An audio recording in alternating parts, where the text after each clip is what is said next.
The Michigan International Speedway, 2 miles of high-speed, high-excitement racetrack. A place that's been so popular with fans over its 40 years of NASCAR racing.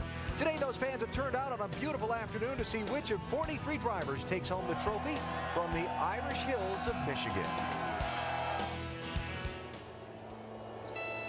70 miles west of Detroit, nestled in the quiet scenery of the Irish Hills, lies Brooklyn, Michigan. A small village community that embraces serenity, peace, and quiet. Over time, the routines of the day have largely gone unchanged. That is, until NASCAR comes to town. With 4 races left to the chase, this is Michigan.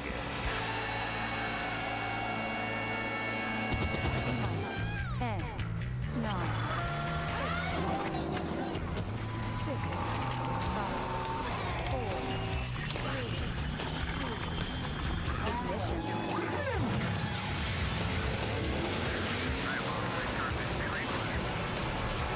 ESPN welcomes you to NASCAR Countdown. Today it's 400 miles for the NASCAR Sprint Cup Series from the Michigan International Speedway in Brooklyn, Michigan.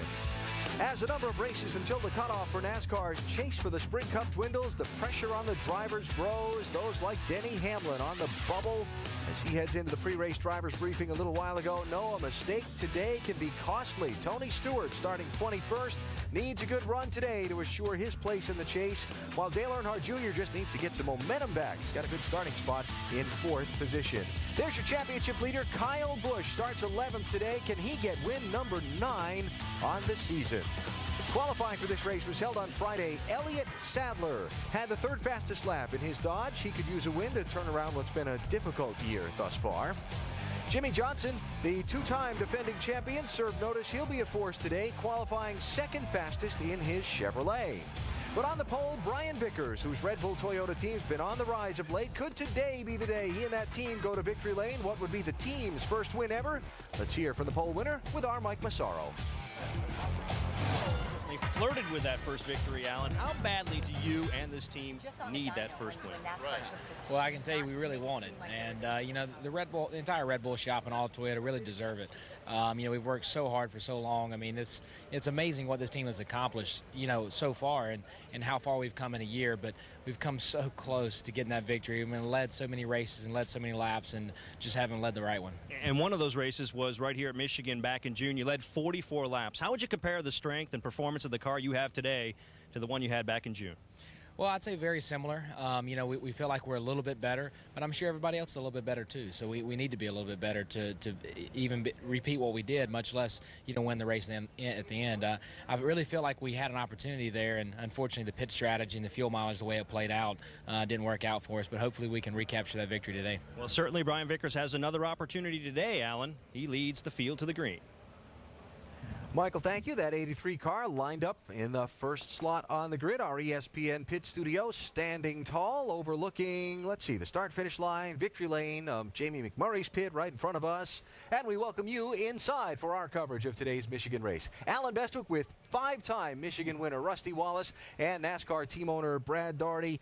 Let's start with the big picture. This track has always been a favorite for the drivers. Why? It's because there's so much room out there. The drivers can run the top of the racetrack, the bottom of the racetrack, the middle of the racetrack, and they like that because there's some crucial passes that are going to happen out there. And when you come off that turn 4 wide open, that baby slipping and slide, you need that room so you don't hit somebody. So the drivers love it because of all the room. He said it all, slipping and sliding. And as a fan, you get to sit back and watch these cats spread out 3, 4, sometimes 5 wide, running in multiple grooves. And what you have to do when you watch this race is look from mid-pack back and pick out your favorite driver. Boy, take a look at this right here.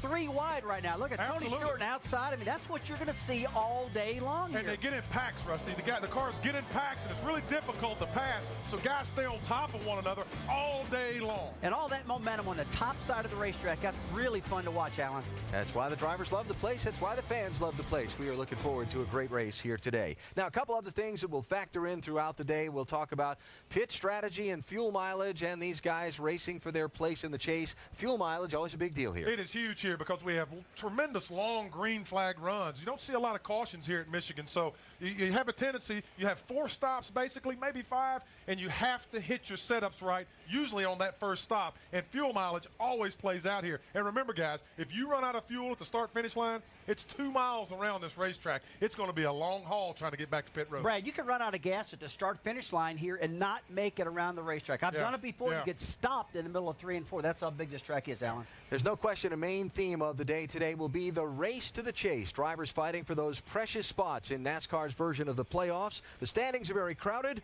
and the picture sure didn't get any clearer last Sunday at Watkins Glen. Drivers getting buckled up, setting for 90 laps here at historic Watkins Glen International.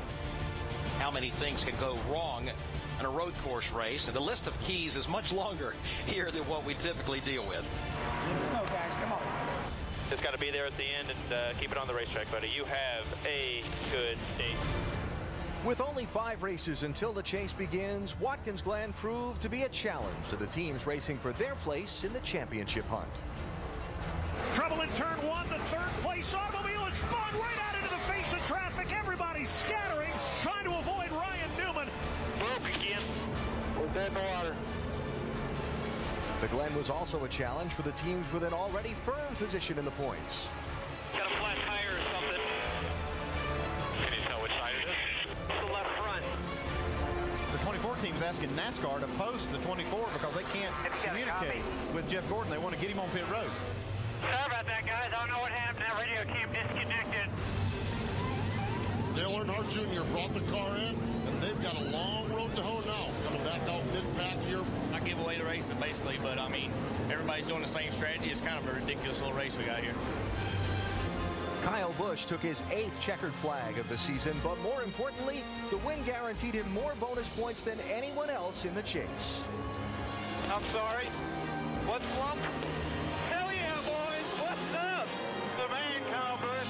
They can keep trying to play these mind games. We'll just keep on winning. Another big winner would be a guy who hasn't missed a chase yet.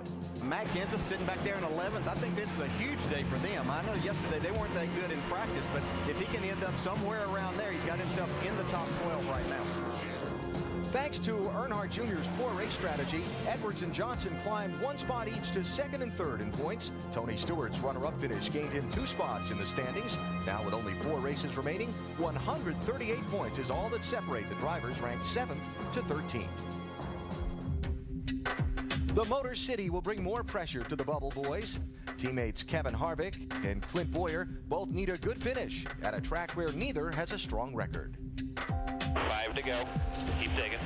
Got to do the best we can out there, David. David Reagan is sitting 14th in points, and a breakthrough win would really help. Greg Biffle has won here twice and needs a return to 4th after sliding 2 spots in the points after the Glen. In his 15th start for Hendrick Motorsports, finally, Dale Earnhardt Jr. is going to score. Yeah, baby! Way go, Dale Jr. Good job. Woo! Michigan fans were treated to Dale Earnhardt Jr.'s first win with Hendrick Motorsports in June. A strong run would be redemption from the Glen. Jeff Gordon and Tony Stewart both have wins in Michigan, and both are looking to finally return to victory lane and championship form. Now, I want to go back and look at those championship standings again and just the bubble spots. And this week would kind of expand that bubble from 7th up to 6th place. Absolutely, and Jeff Gordon really has struggled. I mean, even though he's in 6th place, he has yet to get to victory lane. His name is synonymous with championship. And then you go to the other end of the spectrum. Poor old Clint Boyer, I'm going to tell you, I love this guy. He wears his emotions on his sleeves.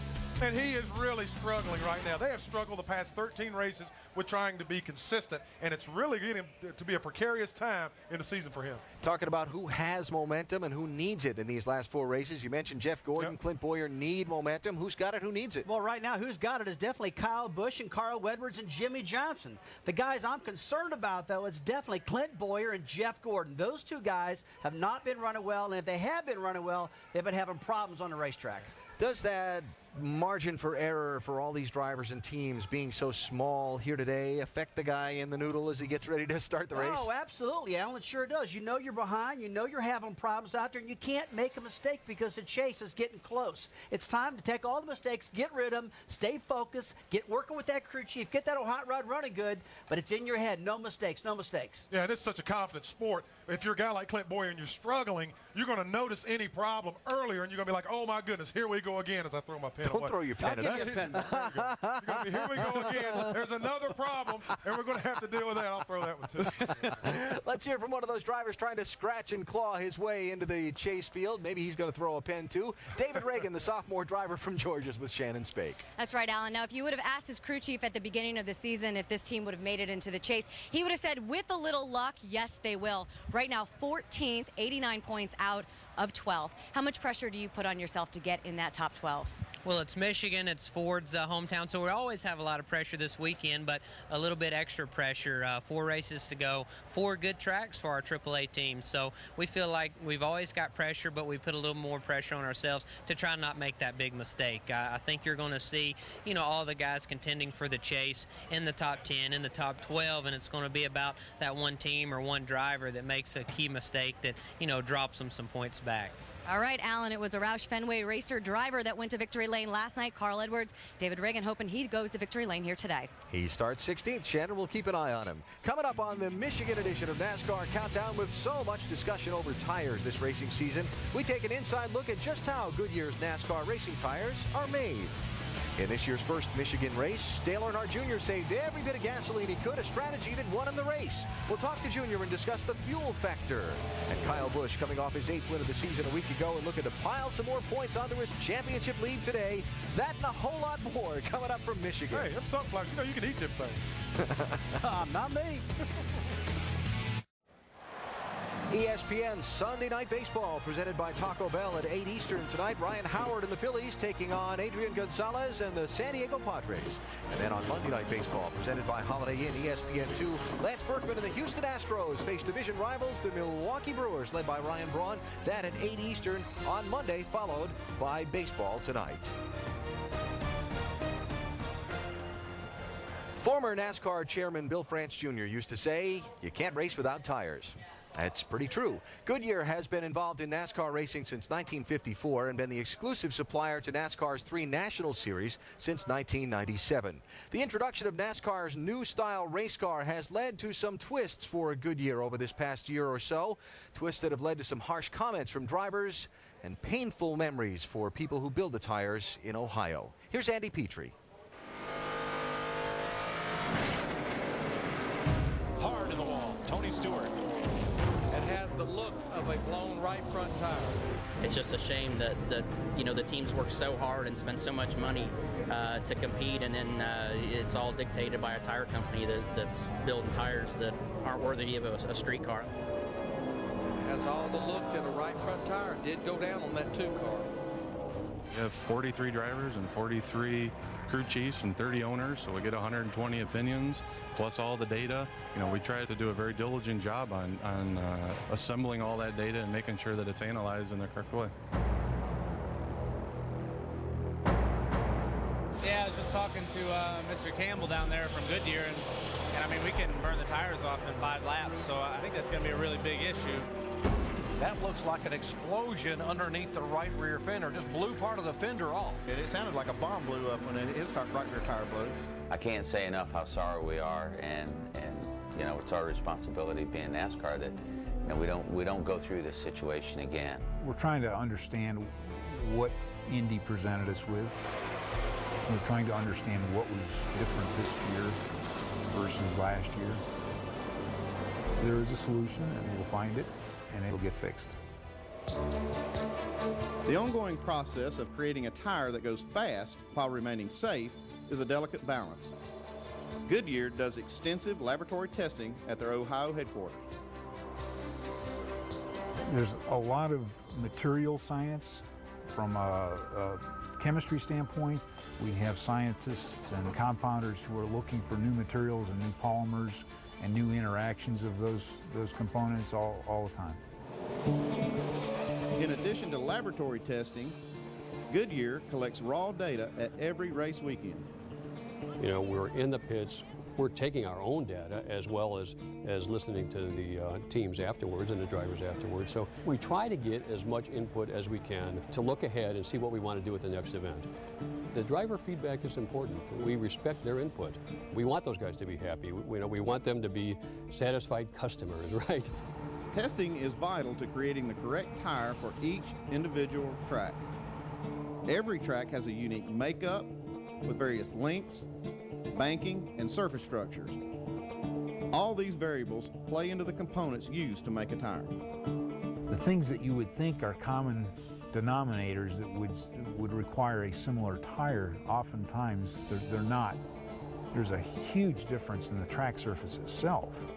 Age of track is a variable that we have to take into account with different tires.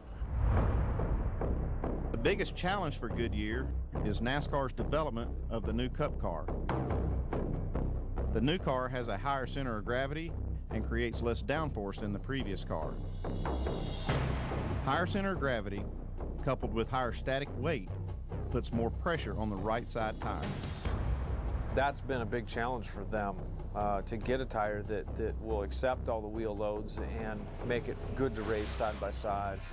It's a difficult spot to be in. Right side tires carry load. The banking pushes back on the tire and creates extremely high loads. It has less downforce. It doesn't handle as well. It wasn't intended to handle as well.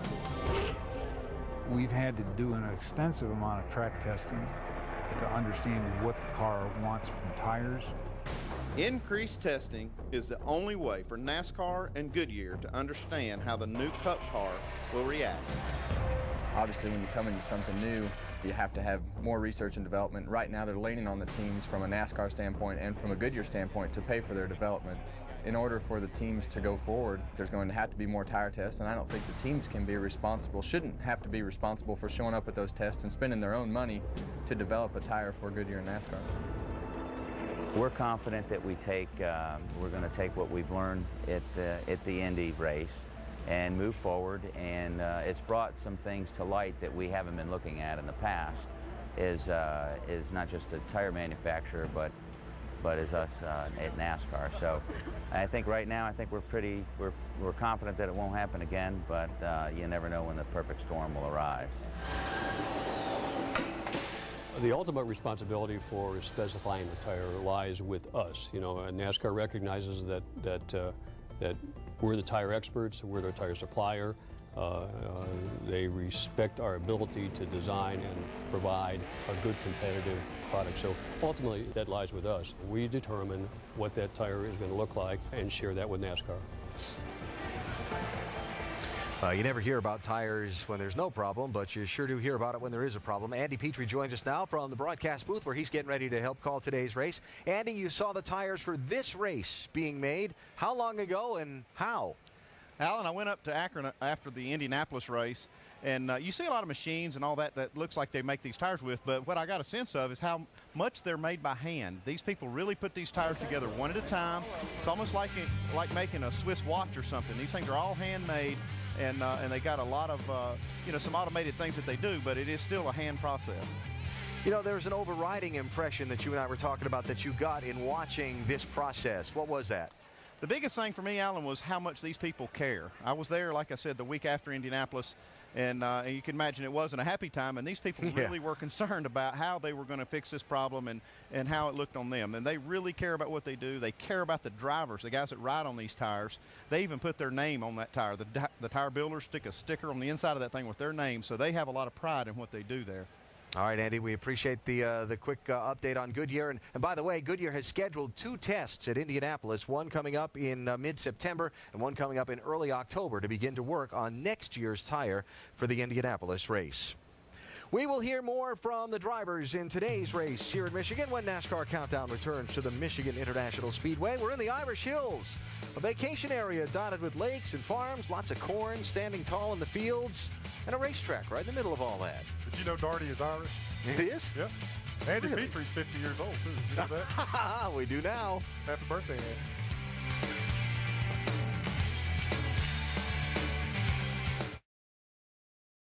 first car I ever owned, 1974 Camaro, actually. My first car was a very small four-wheel drive called an Isuzu. A 1986 Ford Ranger pickup truck. It was a black Mustang GT. My dad owned a Ford dealership, and I always wanted a sports car. Thought it was cool. Had a little 80s mustache going on. I mean, a little Burt Reynolds style stuff going on there. When I started driving for Chevrolet, I would park that Ford up towards the front of all the transporters where all the Chevrolet folks would see it. And it wasn't long until I had a nice new Chevrolet truck. Very nice, Jimmy. Such a huge car weekend in the Motor City. This is the Woodward Dream Cruise. 30,000 muscle cars, classic cars, and street rods cruising Woodward Avenue. Better than 1 million spectators looking on. Here at the Speedway, they've even gotten into the swing of the weekend. Race sponsor 3M putting on its own classic car show here at the track. Elliott Sadler's hoping his car is a classic today. He starts third, Dave Burns. And Alan, it's a lot different than the hot rod he talked about in that piece, but it's very, very fast. Same car he ran at Indy. And I understand your sponsor, Stanley's, put just a little more pressure on you to win this weekend? Yeah, this has been an unbelievable week for me and my family and everybody at Gillette Evernham Motorsports.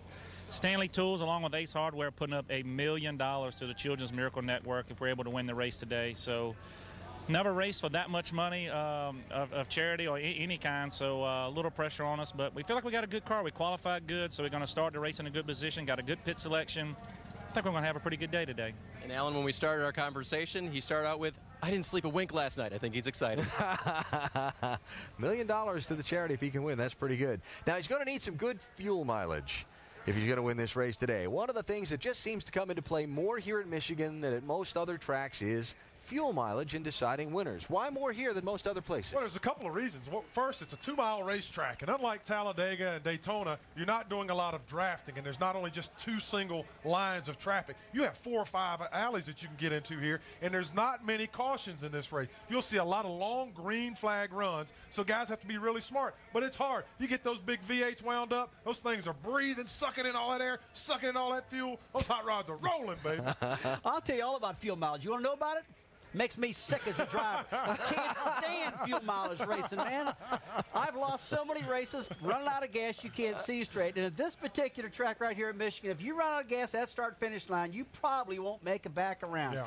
I want to race, man. Yeah. I want to stand. I want to pass people. I don't want to save. All you need is a few cautions, though. If you have a few cautions throughout the day, then that just takes care of it. But there's just not many cautions because there's not big packs. That's tough, man. I hate that. Dale Jr. won the race. The motor wasn't even running. That's right. He in June used to shut the car's engine off and coast around under the caution flag trying to save fuel. That was one of the tricks that allowed Junior to get the victory lane then. But doesn't it use more gas to restart the car once you've shut it off? Not so, says Tim Brewer, our Chevy Cutaway car. Tim? You're right, Alan. Earnhardt, he pulled off a pretty cagey move here in Michigan to save that fuel to win the race. What he did, folks, when under caution, he would actually reach over, push the clutch in, knock the thing out of gear, turn the ignition switch off. It actually coasts maybe even 1/4 of a mile. But you do that 3 or 4 times per lap, you're going to save a little fuel. But to restart the engine, rather than pump the gas, turn the ignition on and hit the starter, all he would do is reach over, push the clutch in, pull it over in high gear, let the clutch out. That'd fire the engine up using the fuel that's in the cylinders. Rather than pump that gas pedal, thinking man's game, that's the reason Earnhardt won that race here on fuel mileage. All right, Tim, a couple noteworthy performances from qualifying. David Rudiman delivered for Big Brown. He starts 7th today, hoping to turn around a rough stretch that's seen him finish in the 30s the last 3 weeks. And Regan Smith, the young New Yorker with his 3rd top 10 qualifying run of the year, looking for his first ever Sprint Cup top 10 finish. Will it come today? NASCAR Countdown continues from Michigan in a minute. You ever had one of them brain freezes? That looks like one of them joints.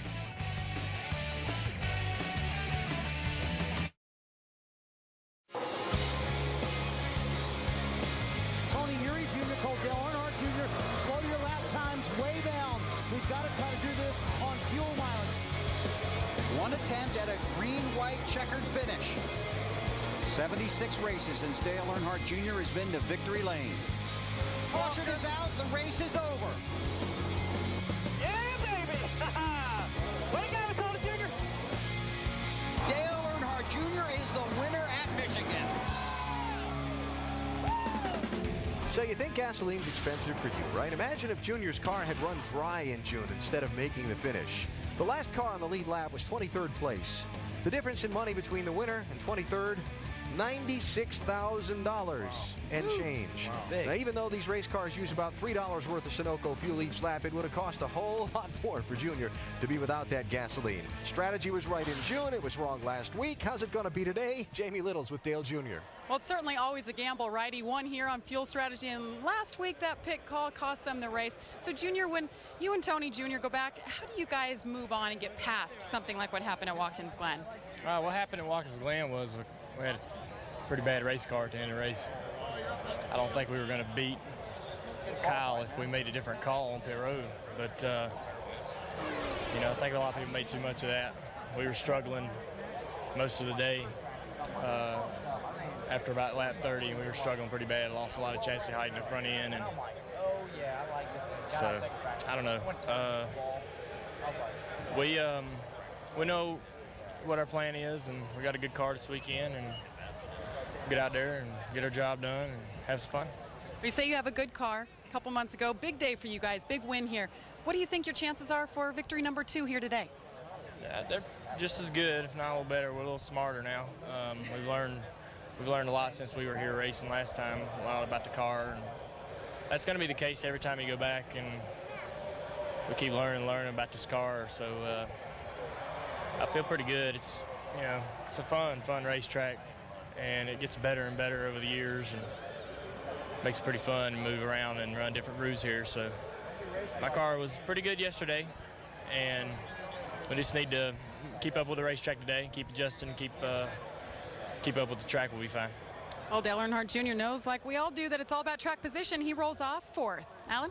He's got good track position to start today. We'll see if he's got the right mileage and the right strategy through the day. Since their win in June, this team has finished out of the top 10 in 6 of 7 races, including the last 4 straight. How much pressure are they under to start having some good results? I think they're feeling some pressure. I mean, since the change, I mean, you know, you talk about the Kyle Busch for Dale Earnhardt situation at the beginning of the year, a lot of pressure. Both of those guys did really well early on. Right now, they're struggling, though, and they need momentum. All of these guys need momentum, especially those who don't have wins and only have 1 win going into the chase. Kyle Busch is like a rocket. He's got 8 wins. He's out there. They better pick the game up. Brad, I really think that Dale Jr. is going to be just fine, though. I mean, this is too good of a team, Alan. It really is. These guys are strong. And remember one thing. He's got a teammate, a Jimmy Johnson. And Johnson, this is a great track for him. He's qualified right up front in 2nd position.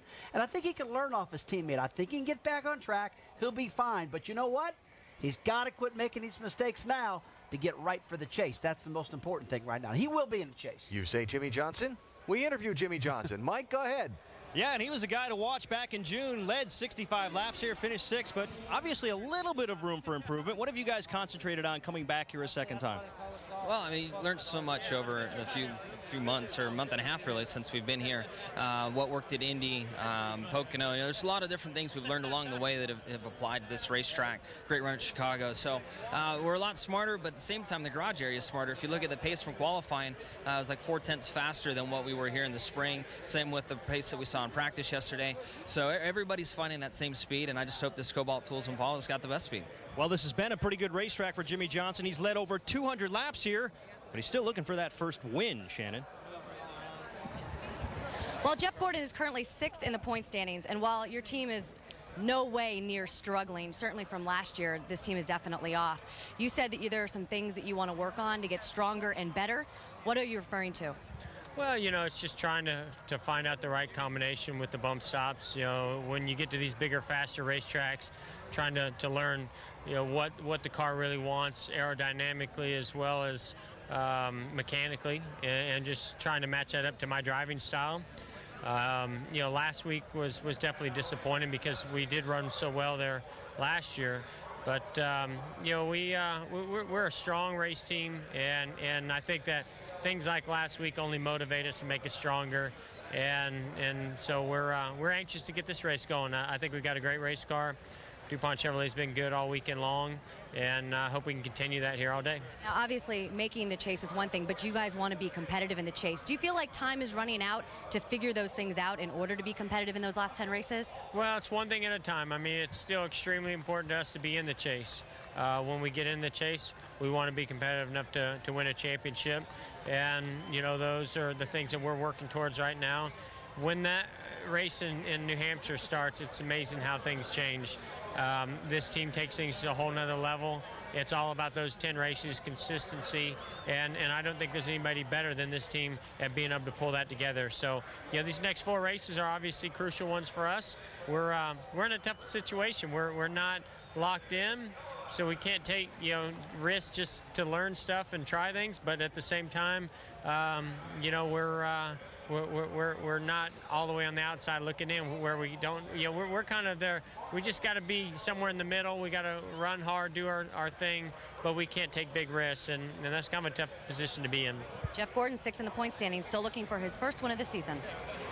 Now, Shannon, speaking of winning, that's sort of been Greg Biffle's way here at the Michigan International Speedway since he started trucks in '99 and 2000, 2 wins immediately, and then a couple of Sprint Cup wins. Why here, Greg? Why has this place been so good to you? Man, I don't know. We're just, you know, I really love this racetrack. You can race 2 or 3 wide, but it's a great track for me, and hopefully I get the 3 and 4 Fusion in Victory Lane. A little added pressure to 3M Performance 400. So I've been good at that, though. They sponsored. We had another sponsor one of these races, and we won. So just hoping to have a good top 5 run. Alan, they've worn him out all morning with hospitality. Now he gets to go racing, do what he does here best. And hope he wears the field out, right? Greg Biffle lined up in 9th on the grid. New faces and new places today. Brad Coleman, 20-year-old Texan, making his first drive in the Hall of Fame Racing 96, starting 43rd. And Mike Skinner's behind the wheel of the Michael Waltrip Racing 00 car for this race in the next couple. The former Craftsman truck champ starts 22nd. There's that same guy that was supposed to bring me a pizza yesterday. He's still out riding around.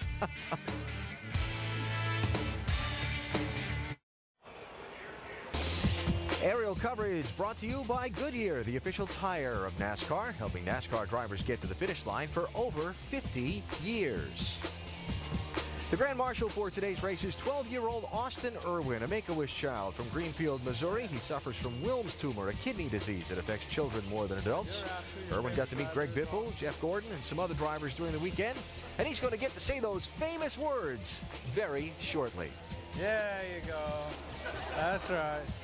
So let's see, we have 5 and then 3. Isn't that what Kyle Busch did last week? 8 wins in all for Kyle Busch. His Watkins Glen victory a week ago. The latest remarkable moment in what has been a remarkable season so far. Wild thing wins. Yes. Kyle Busch. Nobody does it better, I can tell you that. Rowdy Busch wins at Talladega. Wild thing wins again. Thank you, guys. Thank you, Eminem. Kyle Busch tamed the Monster Mile. Checkered flag in the air for Kyle Busch. He wins at Sonoma. You boys are awesome. Thank you, thank you. You guys are so awesome. Woo! Yeah! The winner of the Coke Zero 400 is Kyle Busch. Think about this for a week, boys.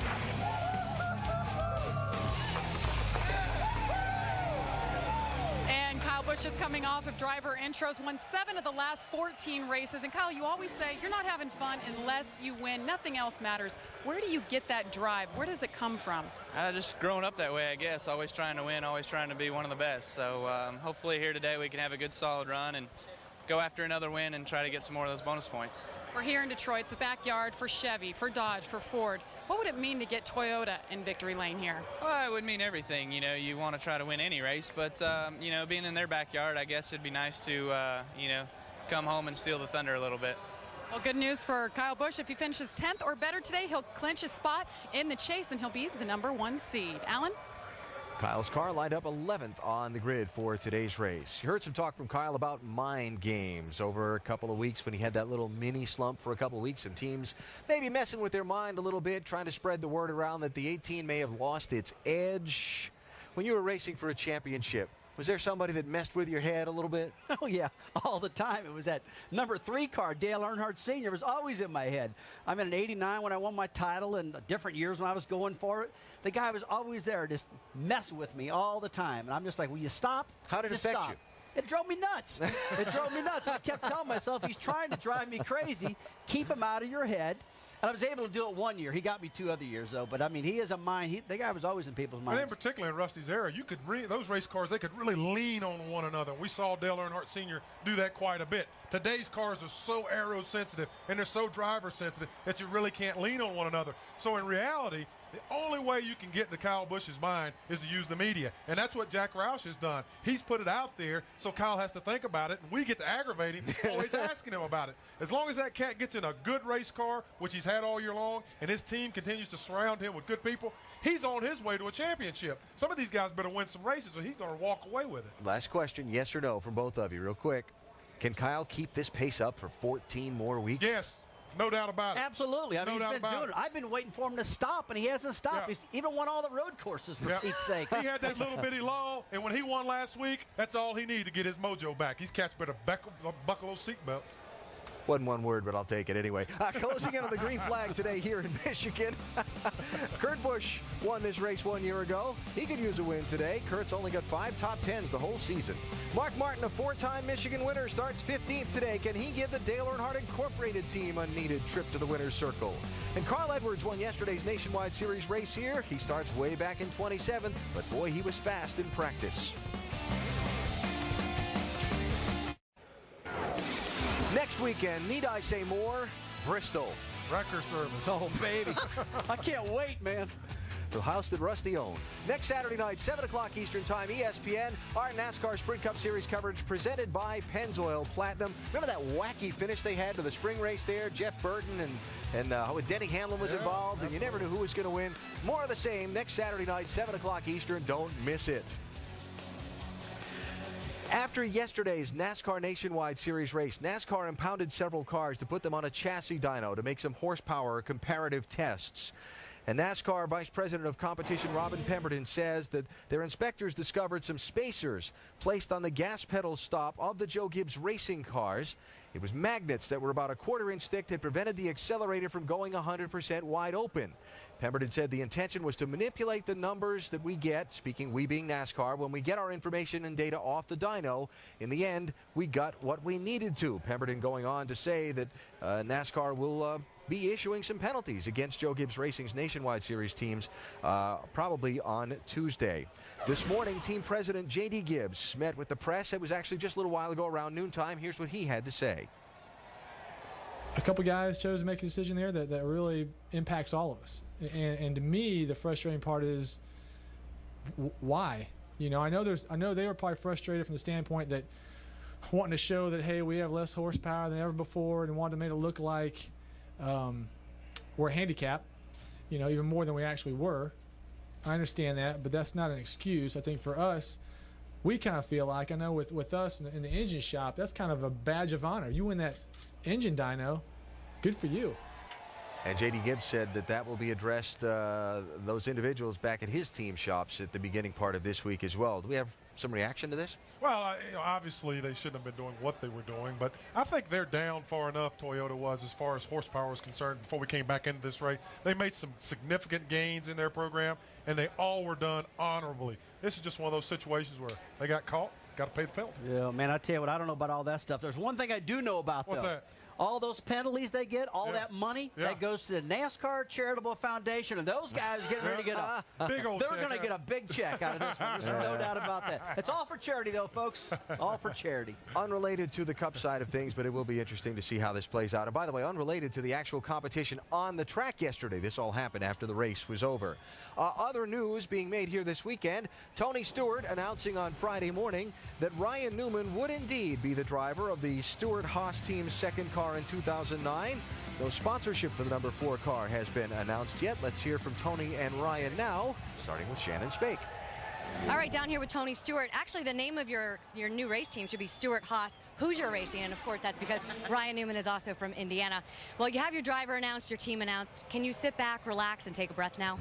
Nope, not yet. A lot of work to be done, and we got to watch so we don't hit the Haas pit sign here. But no, it's exciting. It's an exciting time for us, and you know, getting Ryan on board, that's something we're very, very excited about and proud about. So, you know, hopefully the both of us will have a lot of success here in the future and have fun doing it together. All right, good luck to you today, Tony.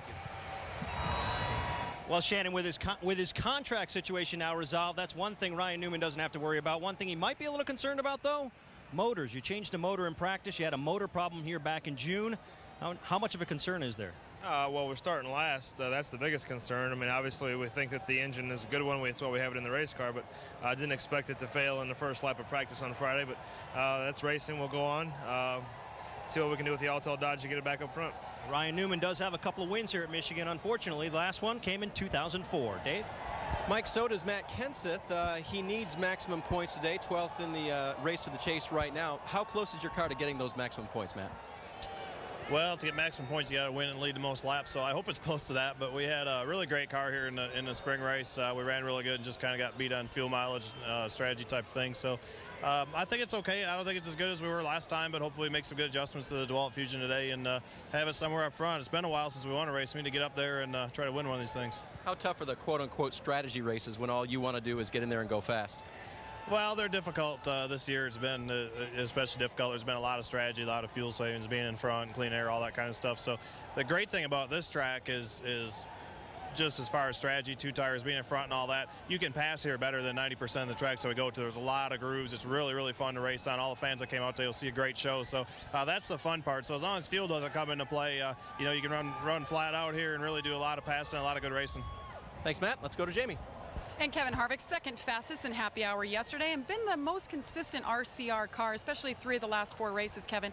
What keeps you guys separated from those two and is the form of consistency at this point in the year? Well, our cars, our Shell Pennzoil Chevrolets, have run a lot better than they did in the middle of the year there. We've just hit on some things that I like as a driver and feel comfortable with and make the cars comfortable for me to drive. So the only lap that we haven't run fast this week was qualifying. Our car's been really good and looking forward to getting going today.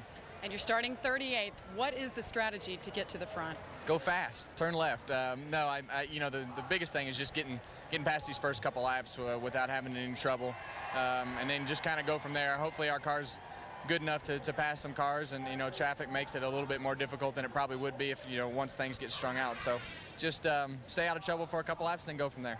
Kevin Harvick sits 11th in the points. Today has to be a good points day for him. He's got to stay out of trouble to get it done. Alan? Got a lot of different things to watch where points are concerned. The Chase Bubble guys and the top 35 in owner points. Important because the top 35 are guaranteed a starting spot in next week's race, and it's so close.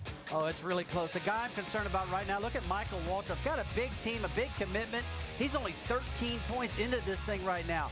But look at Sam Hornish. He's doing a great job his first year of racing, and he's in 34th, and that's pretty doggone good. Yeah, absolutely. And speaking of Michael Waltrip, you know, they brought Mike Skinner in to put in Michael McDowell's car, and they did that earlier in the Toyota family with A.J. Allmendinger. They brought Skinner in to kind of shore up that team. He's got him in qualified at 22nd today. This could be a good points day and get them back into that top 35. Right, what about A.J. Allmendinger? Yeah, I mean, this absolutely. guy's doing a great job. He's 35th in the points right now. He's been holding on. He's struggling back into.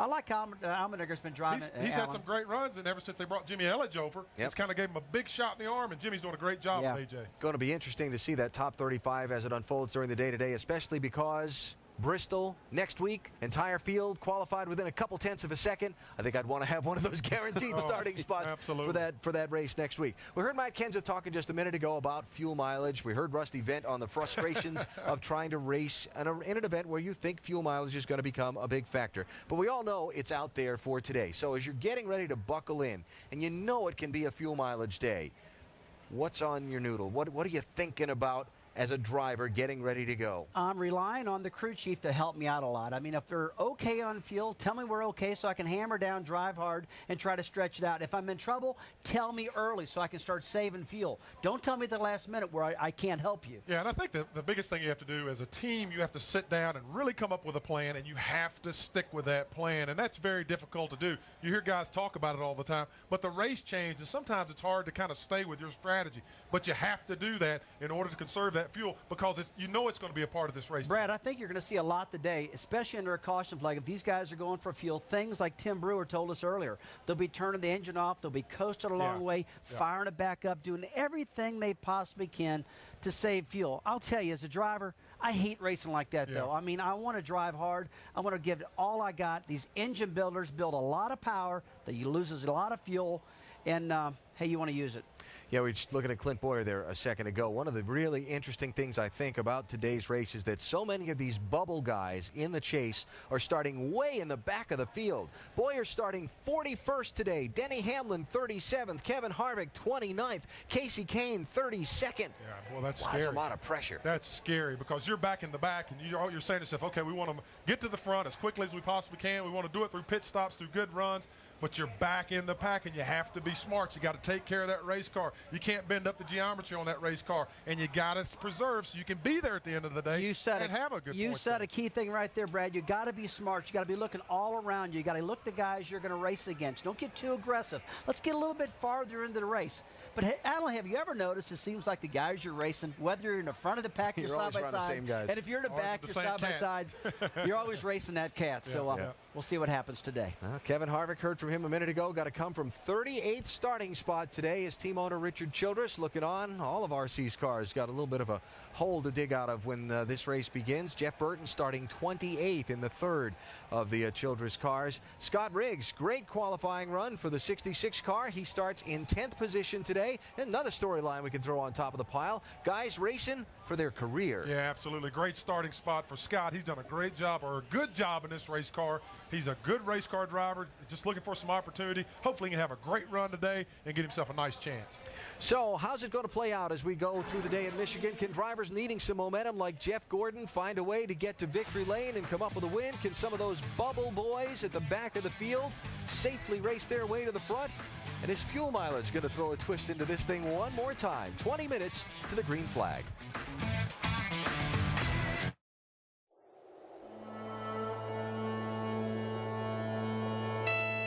With 4 races left, only 12 drivers will advance to the chase. Time is running out. Here in the Irish Hills of Michigan, the race for the chase is on.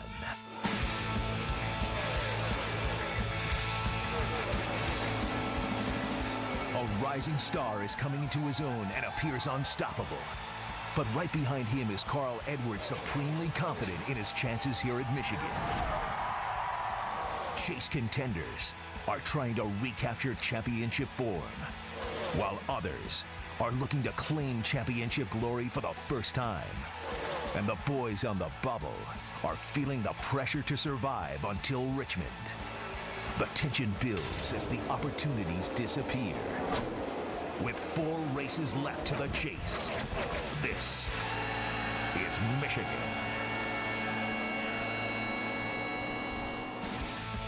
That bagpipe music's awfully quiet for a racetrack, isn't it?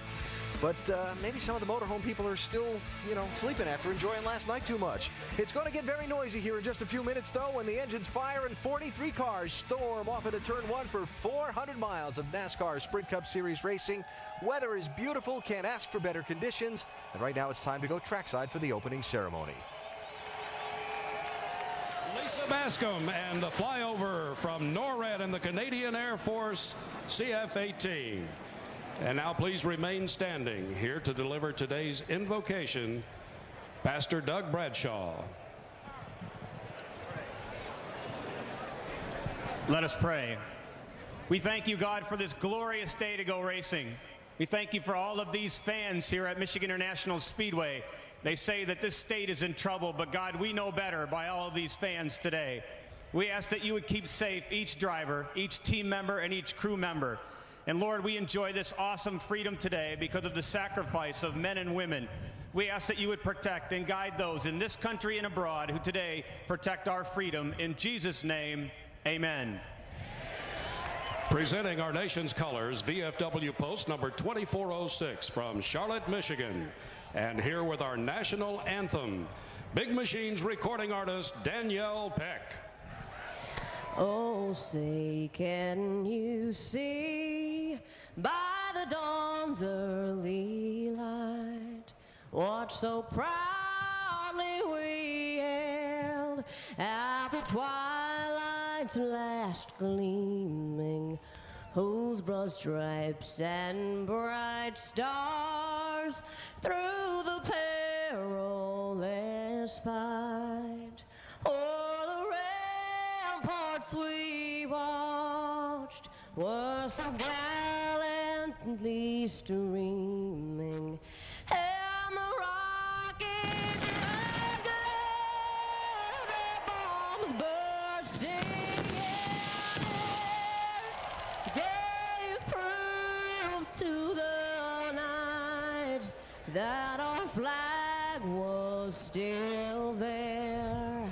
Oh, say does that star-spangled banner yet wave o'er the land of the free and the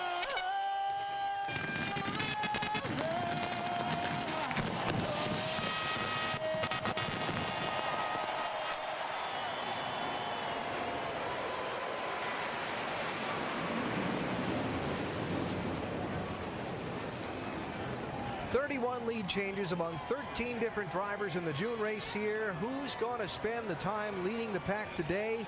And who's going to lead the pack to the checkered flag after 400 miles?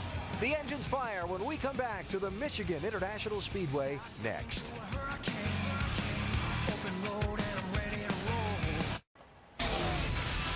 The NASCAR Sprint Cup Series at Michigan. Brought to you by Vitamin Water. It works for Carl Edwards. Try it. And by McDonald's. You know, 1 year ago, this race was postponed not once, but twice by rain. It ran on a Tuesday. No such bad luck this time. You could not ask for a better day for these thousands of fans and for the drivers and teams who've come to Michigan International Speedway to race for 400 miles and see who takes the trophy home from the Irish Hills of Michigan. While the drivers get buckled in and ready to go, let's go upstairs for the call of today's race and welcome in Dr. Jerry Punch. Doc? Thank you very much, AB. You know, counting today, there are just 4 races remaining until the chase begins, but the bubble, folks, is expanding a bit. Only 148 points separate Jeff Gordon in 6th from Clint Boyer back in 13th. And, folks, even more surprising, 5 of these drivers are winless in 2008, but one of our experts believe that will change here today. Hello, everyone. Along with 4-time Michigan winner Dale Jarrett, Andy Petrie, I'm Jerry Punch. Glad to have you with us today. And I told you, one of our experts thinks that one of those guys in the bubble that's winless this year will win today. It's this guy here who knows a lot about Michigan. DJ, who's it going to be and why? Well, I started picking Matt Kenseth on Tuesday. I thought that with his performance here last time that it warranted him to be in that position. I think this race team needs a good race, and they can do it. He didn't have the best final practice yesterday, but Matt Kenseth really likes this racetrack. He's won here twice, and I think today may be the day that he gets off the snide. And Roush is great here at Michigan, but I'm picking the other Roush driver, or one of the other Roush drivers, Carl Edwards. He is great on this kind of racetrack. He's won on the 2 mile track in California, and I just really believe that Carl Edwards, he needs more of these bonus points. He's got 30 of them. He's won 4 times, but he had 10 of those points taken away after an infraction at Las Vegas. He wants to add some bonus points, so when they reset at Richmond, he's got a better shot at these guys. You're just picking Carl because you guys shared a birthday on Friday. By the way, he's a couple of years younger than you now. Now, this racetrack, the speeds can approach 200 miles per hour, but as we saw back in June and many times in the past, this race is won on fuel mileage. So I'm going to ask you the question that the manufacturers are being asked in Detroit. Do you build a car that's very, very fast, or do you build a car that's very, very fuel efficient? Yeah, that's what I want. I want both of them. Okay. I want my cake and eat it too. This is the kind of racetrack you cannot give up any horsepower because you just can't keep up and you can't have a chance to win. But you've got to get good fuel mileage. You're going to try to do everything you can to stretch that fuel mileage and get every bit of fuel out of that tank. Yeah, as a driver, I want the horsepower. I want a chance to win in case it doesn't come down to a fuel mileage race. You know, if I hadn't have had that back in 1991, all the horsepower, I don't know that I could have beat Davey Allison to the line. It was a great race, but I had to have that horsepower. And that's what I want. If fuel needs to be saved, let me do that later in the race. Whenever I have to do it, just let me know I have to do it. But give me all the horsepower I can have, baby. Maybe this would be a good place to try a hybrid. You know, hybrids, they shut off. Those hybrids shut off at stoplights. That's exactly what Dale Earnhardt Jr. did back in June. He just shut it off and saved fuel, but that won't work under the green flag. Drivers are buckled up. We are set for 400 miles as we go down trackside to get the command to fire them up. And now, race fans, it's time for the most famous words in motorsports. Please welcome back your Grand Marshal, Make-A-Wish child, Austin Irwin, with the command. Gentlemen, start your engines!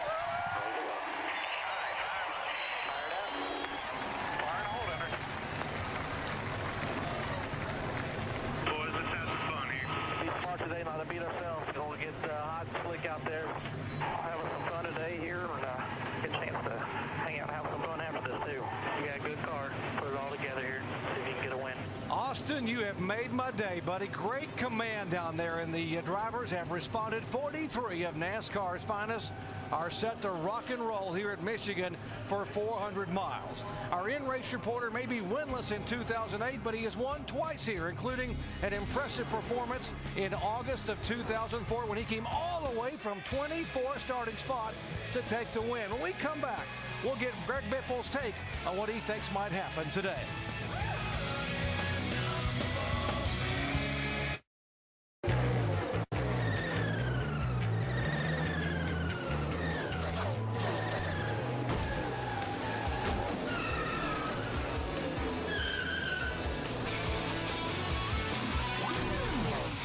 NASCAR Sprint Cup Series action set to come your way from the Irish Hills of Michigan. A 2-mile D-shaped oval.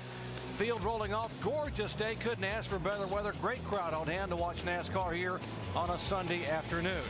43 cars, and we're going to take you inside the battles throughout the afternoon, all the way from Jimmy Johnson starting in second spot throughout the field back to Michael Waltrip starting back in 42nd position. So we'll give you an inside look at the early laps here from high definition onboard cameras.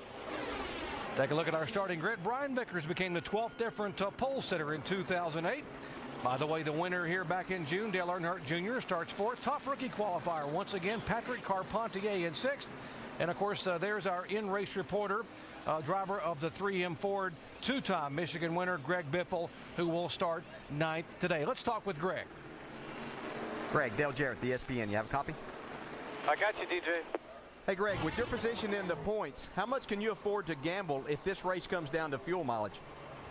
Well, we were talking about that earlier, DJ, and, you know, we really can't afford to gamble a lot because we're not locked in. If we were locked in, we might be a little bit more apt to take a gamble, but right now we need to do what the guys around us in points do, you know, saying who we're racing for the chase. So we're going to do what we can do to try and get good track position at the end. And hopefully we got good fuel mileage and, you know, we can stay out, get some track position, and have a chance to win this thing.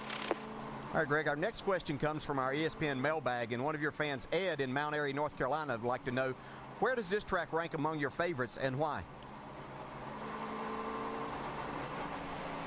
Well, you broke up at the end there, DJ, but where does this track rank? This track ranks, as far as I'm concerned, the top of my list. It's one of the favorite places to come for me. I've got 4 wins here, 2 in the trucks, 2 in the Cup car. Hopefully today I can say after day I'd say 5.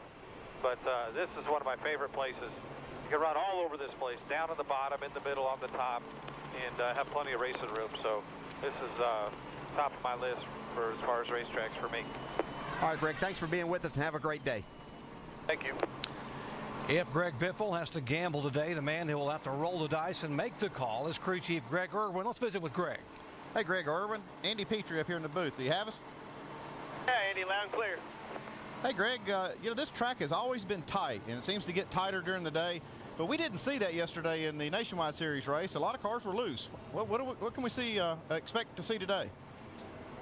I don't know. I think I have 3 races with Greg here now, and we have a little bit of a notebook to go on. And we've had a little trouble with some rear grip, both last year with the old style car and in the first race here this year. So we went with our notes a little bit and found a balance that we think will stay with them, you know, all day.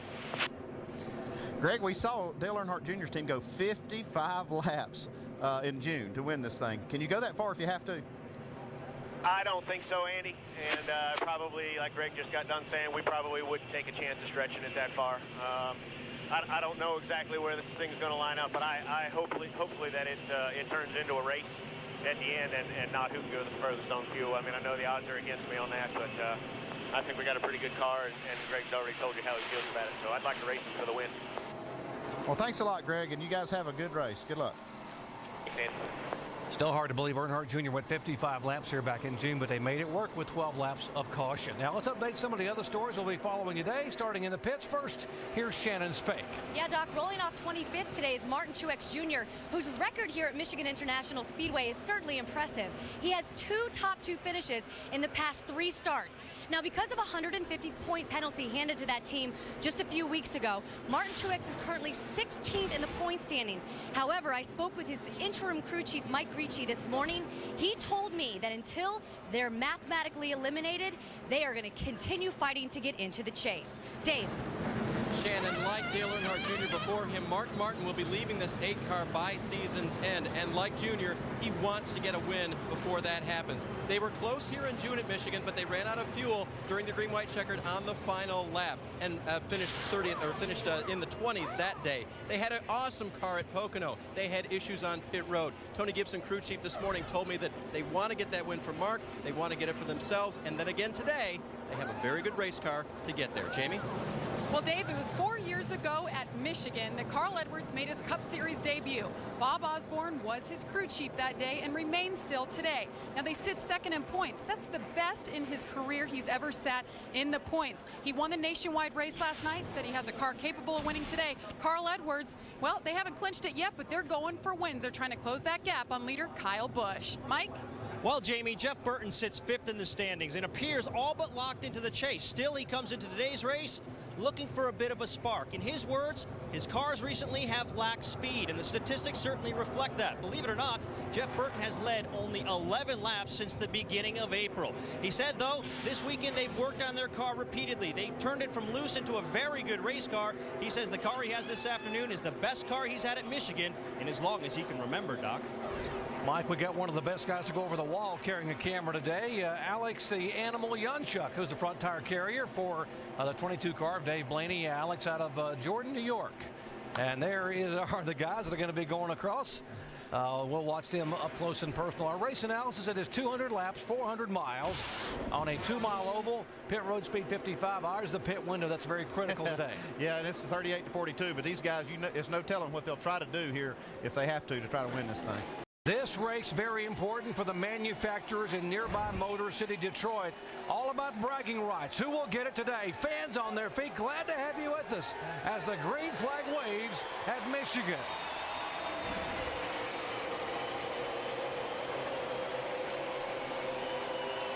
Dale Jr. is tucked up to that 48 and just pushed him by Brian Vickers through down the front straightaway. That was risky. It looked to me like, you couldn't put a piece of paper between those two cars.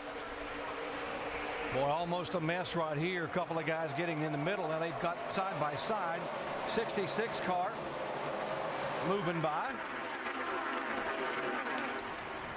Jimmy Johnson has got out front from that push from Dale Jr.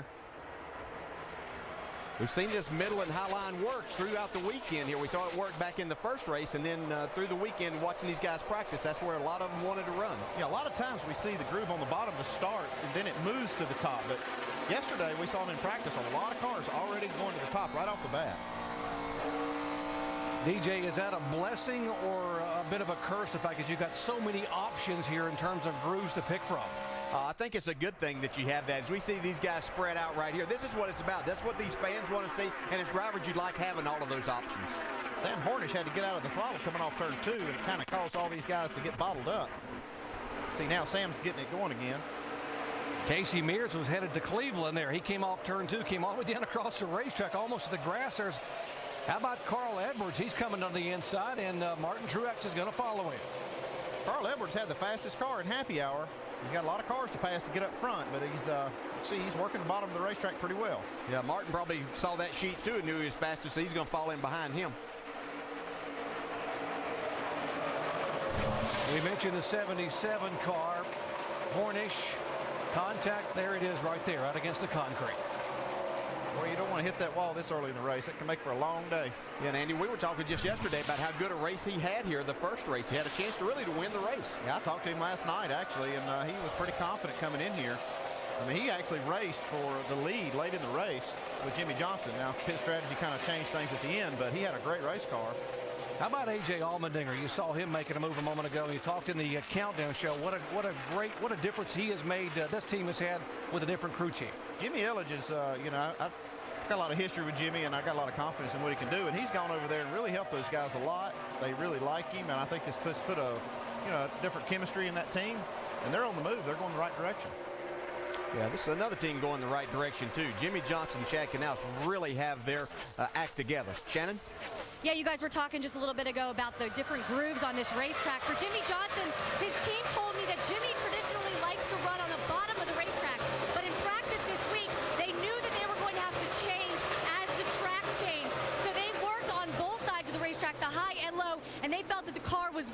anywhere on the track.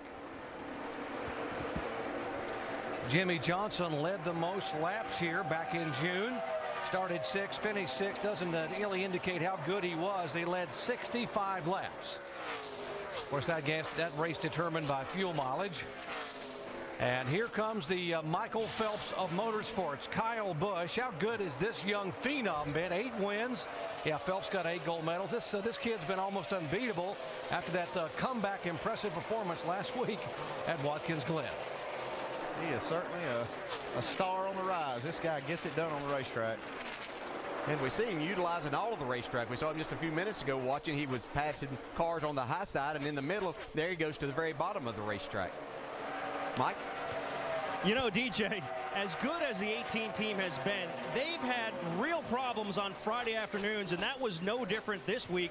The car was extremely loose. They couldn't figure it out. They had to go to work on it throughout the day Friday, throughout the day Saturday, finally got it right. But again, this team is very used to this. In fact, they've become accustomed to having difficulty on Fridays. So much, in fact, they've labeled Fridays Freaky Fridays. And there's been many times when they've struggled in day one and gone to victory lane. They're expecting the same today.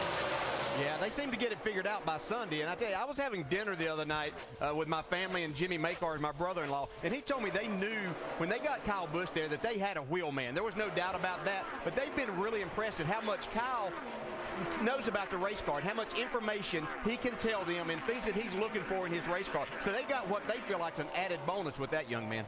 Here is the driver, DJ, you said was going to keep an eye on today, Matt Kenseth in the 17. He is typically very good here and was very good here back in June. Yeah, it just seems like this is a racetrack that fits his style. Matt's a guy that very calculating, and as a race driver, he doesn't necessarily have to charge the corners, but he lets his car roll, and that really helps when you're racing here because you have so much space to let that car roll and get back to the gas. Here we go. Here's Junior going to the outside. Looks like Jimmy just let him have that. Yeah, Junior had been catching him the last couple of laps. Sort of a replay what we saw at Watkins Glen when Kyle Busch let Tony Stewart go by and get those bonus points. And we'll see if the 48 will go back by.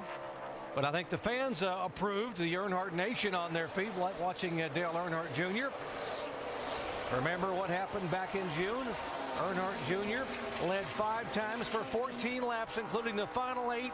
They did it on fuel mileage. He went 55 laps, and the 3rd generation driver was in victory lane when the day was done at Michigan. Well, there's a pain in my side, but I can travel. In the early laps of the 3M Performance 400 at Michigan International Speedway, NASCAR Sprint Cup action. Jimmy Johnson led the first 7 laps. His teammate Dale Earnhardt Jr. has led the subsequent 5. We are at lap 12, working lap 13 of 200. Junior has that high line working, doesn't he? Yeah, he's the best at it, I think. He's one of those guys who can get up there. He can get that car so close to the wall and find that little extra grip sometimes. One of the big questions this week was, would this 24 team bounce back? The disappointment, the frustration of a 29th place finish at Watkins Glen and the fact that they haven't won this year. Good to see this car up front and running well early on. Yeah, and there they are. They're up front right now, and that's not really been the problem. They were up front in the early part of the race last week. Can they sustain it? Can they keep this thing going the whole race? That's going to be the question. That is going to be the question. And I was talking to Jason Burdett, who was the car chief just the other day on Friday, and he was telling me that they're not exactly sure what's going on either. Is it bump stops and things that they're fighting because their car just seems to go away? Jamie, you have more? I talked to Steve Letarte this morning, and he said they really pride themselves in this organization on not blowing off those bad finishes like last week, and they really go in and dissect what was wrong, what was happening with the car. And like you guys said, I mean, they're not exactly sure what's going on. All of a sudden they have a car that handles well, but they've lost speed, and that seems to be the problem. And right now Jeff Gordon complaining his car's getting real tight. Jeff Gordon in 4th position. Behind him in 5th and 6th, Elliott Sadler and Patrick Carpentier. Good run for Elliott Sadler, an anniversary of sorts, his 300th career NASCAR Sprint Cup start. And he said the pressure, if you missed our countdown show, the pressure is on him because he is racing for a $1 million bonus that will help a lot of young children who are ill. That bonus going from sponsor Stanley to the Children's Miracle Network if he can pull off the win today. And DJ, I know he's got a very good car. He's got a very good car. He was excited about that opportunity, and if you know Elliott, know how much he loves kids, then you know this means a lot to him today. It'd be great for him to get to victory lane, but he would think more of it because of that money that would go to the Children's Miracle Network. We asked Elliott about the strategy this team is planning ahead over the next few weeks. Where we're at in points right now, we're not in any danger of falling at the top 35, so there's no need to be conservative. We're not in the chase, racing for every little point. You know, we want to get every point we can, yes, but our main goal is to try to win a race. If that means taking chances, that means trying a fuel mileage gain, doing off-sequence stuff as a race team to try to put ourselves in position in case something falls our way. That's our goal as a team. I tell you, Elliott's got a great race car right now, but his teammate is right behind him here, has got a great race going also. Patrick Carpentier. See him right here. He's working the bottom of the racetrack, and he's right up here with all his Canadian fans waving him on. It's a great place for him to have a good run. You know, we've seen him qualify exceptionally well all year. Every time he's got a chance to qualify that car, he's made the race. But he seems to fall off when they get to that race time, and that's the thing that he's having a hard time doing, is developing with these race cars. So, you can see these guys searching around. Elliott went back to the bottom of the racetrack to try to go. I know that's where he likes to run, but as you can see, Carpentier got a little bit loose coming off of turn 2, but right there with him. See, Elliott's got his hand out the window. He's motioning Patrick by. And this isn't the time that you're worried about giving up a spot, and he also can see exactly what his teammates doing there that may help him a little bit. Carpentier qualified in the top 10 for the 4th time this year, talking about the great runs he has had, what a wheelman he is. And here comes the points leader, Kyle Busch. Started back in 11th spot, has now gained 4 positions, moving in toward the top 5. One thing that Kyle Busch can do better than most any of these drivers is to run on that right rear tire, Dale. He can hang that thing out and actually operate. You see it right there. He can operate that right rear tire at a higher slip angle than most of these other guys can do. And I think that is one of the keys to his success and how he makes his car go fast. Yeah, when you talk to the guys on his race team, that's what they tell you. That's what he does when they go to test, that his car is yawed out more and he's able to control it better than any of the other drivers. Now you see this is the difference in the lines around the racetrack. Have a caution out, but you can see there's a different length of the lap if these guys run the high line versus the low line. 21 car, and a tough break for last week's Nationwide Series winner, Marcus Ambrose, who finished 3rd in the Cup race. And the Wood brothers, who have had so much success over the years at this racetrack, smoke billowing from beneath that 4. Yeah, and coming off his best finish, or the best finish for the Wood brothers in quite a while. That's too bad right there. Yeah, that's unfortunate, and we didn't get back to them yet, but I can tell you a couple of guys that are glad to see a caution come out. They hoping they can beat some cars off of pit road as they go to work on this 21 to see what's happening there. But Denny Hamlin and Clint Boyer were back in about an 8-car pack that I don't think they were having a lot of fun in, being in position of points that they were in. They were having their hands full there, so it'll be interesting to watch all of this develop as they see exactly what's wrong with this 21. Doesn't look like a good situation, and I hate that for Eddie and Lynn Wood and everybody in that organization. Push the garage, push the garage. Yeah, they were so pumped up. They really needed that run last week, and it got everybody in the organization pumped up. David Hyder, the new crew chief, they're so excited about what he is going to be able to do. That and DJ, that puddle under the car when they back it up, that's never a good sign. Not a good sign there, is it, Andy? I'd say that's nope. That looks pretty terminal there. They got a problem though. They're going to be in the way for these guys that are trying to make these caution flag pit stops. You can see the other crews want them just to stay right where you are. Don't push it. DJ and Andy, I want to ask you, as you watch these guys run these different lines all over the racetrack, and I'll toss it up to you guys, do the different lines, is there any way you can save fuel during the race by running a different line? Well, Brad, the low part of the racetrack is the shortest way around, and you don't have to use near as much throttle when you're running the bottom because you have to back off just a little bit earlier. You have to let it roll just a little bit. You can use more throttle up top, so if you're going to just make fuel mileage, you really need to run the bottom of the racetrack. They've got to clean up pit road because of the oil from beneath the 21 car, so they will not be able to pit. We'll take a break and come back and watch what pit stops take place here. Back in a moment.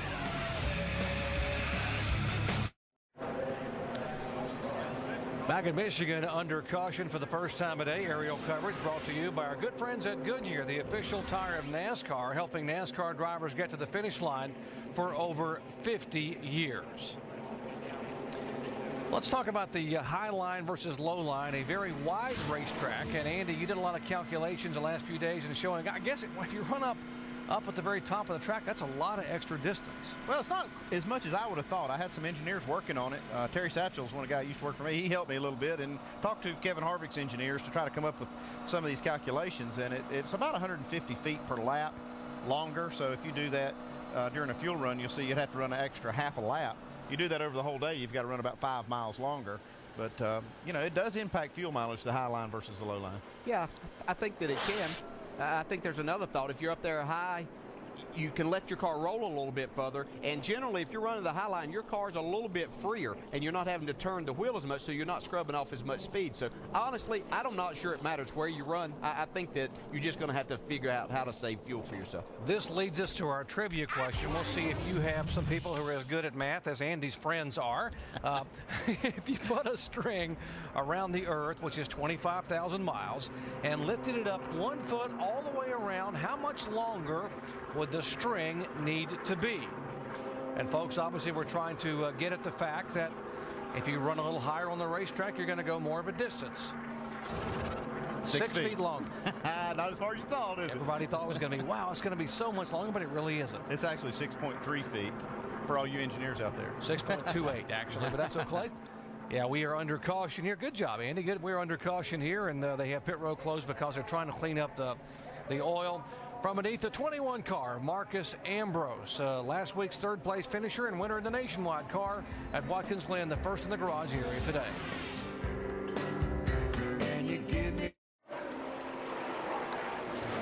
Back in Michigan under caution for the first time today, leaders Dale Earnhardt Jr. and Jimmy Johnson, Ryan Vickers, Jeff Gordon, Patrick Carpentier, and they should be headed for these guys here very shortly, coming down pit road at 55 miles an hour. We've had to close pit road because of some oil. They've used some oil dry up and down. That's the white powder you see there. They've been trying to sweep up, and here they come off the racetrack for their first stop of the day. Let's go down to Dave. Matt Kenseth has that feel to his car where it wants to crash from the rear end around, loose into the corner, loose off the corner. They're going to make a wedge and an air pressure adjustment. You see the crew going to work at the top of the screen. Patrick Carpentier giving up the 5th spot on the racetrack to hit pit road. He's loose off the corner, especially under throttle. Crew chief Mike Shiflett going to call for a 4-tire change in Sunoco race fuel. Shannon? Yeah, Mike, your race leader Dale Earnhardt Jr. is going to take 4 tires. He says he's just a little bit tight getting into the turns. They're also going to wipe off that grill. He's about 235 on his water temp. Jamie. And Jeff Gordon explaining his car said tight about 5 times in explaining it. So there you go. He's tight a little bit loose on exit 4 tires. He's down and away. Race off of pit road. Ryan Vickers, great job for those guys. They gain a couple of spots. Jimmy Johnson able to get down in front of Dale Earnhardt Jr. as Jr. came in front of his teammate. Patrick Carpentier, Kyle Busch gaining a spot. Want to get up close and personal on pit stops? How about front tire carrier Brad Donahue out of Orange County, Virginia, for Kyle Busch.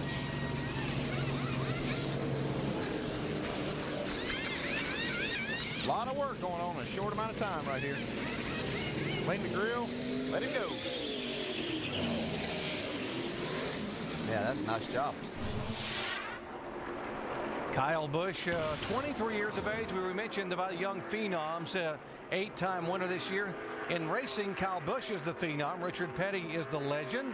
How about in Olympic sports? Well, no question there. Michael Phelps, 8 gold medals. What a great performance. Congratulations to Michael and the U.S. Olympic team. And, of course, Mark Spitz, the legend. He's the one that set the precedent with the 7 gold medal performance years ago. Absolutely unbelievable athlete in Michael Phelps. Yeah, what kind of feeling would it have to be as he saw his mother and sisters there, knowing that that's your brother there, considered the greatest Olympic athlete ever to be now. And he was a major part of that win in the final relay, last night, because he had to swim his leg and be able to regain the lead and let the anchor leg take it to the goal, and he did it. And of course, Kyle Busch, everyone shakes their head at this young man's talent. 23 years of age, just like Michael Phelps, and 8 wins And the question is, how many more is he going to win? And we're just past the halfway point. Still got a lot of races to go. Yeah, he's not undefeated, but he's doing a pretty good job. I like his percentage in this sport. You know, normally if you can win anywhere close to 10% of the time, you're doing pretty well in this. There's A.J. Allmendinger in the pits. It looks like they're trying to make a minor repair to the front fender. Maybe had some contact on pit road coming in and out of his pits. That's where you see this a lot of times. These guys come out of their pit stall and catch somebody. It's pretty good though. Looks like they got it fixed. Why is it so important to put that patch on the car? What does that do? It's just the aerodynamics, Doc. You just have to have it right. If you don't have the right shape there, you can lose a ton of downforce. And I tell you, they don't make enough downforce already. You don't want to give up any. No, you don't want to give up any. It's amazing. We talk about how wide this racetrack is and everything, and pit road is relatively narrow. The pit boxes are pretty good size, but as they come off of pit road and you got a lot of cars on the lead lap, it gets pretty tight, and these things can happen. The problem is that everybody wants to get out first. Yeah. There have been 3 lead changes among 2 leaders. Dale Earnhardt Jr., Jimmie Johnson have been the 2 leaders.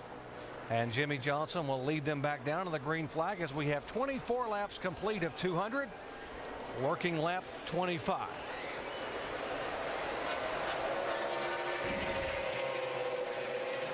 Looks like Patrick Carpentier got caught sleeping on that restart. Kyle Busch, now Jeff Gordon going around on the outside. I don't know if he was just sleeping or Kyle Busch was ready to go. But there's a big gap there between the top 3. Right. Carpentier pulls back up in front of his teammate, Elliott Sadler. Well, there was a big gap. Here comes the 18 car down the backstretch. There's Kurt Busch, who won this race last August in the 2 car on the bottom.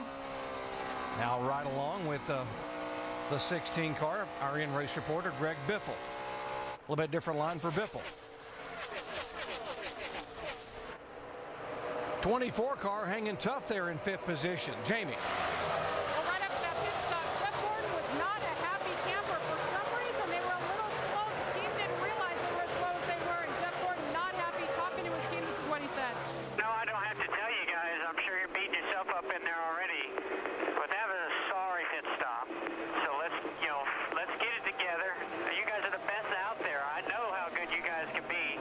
And if I did anything to hurt it, you need to let me know.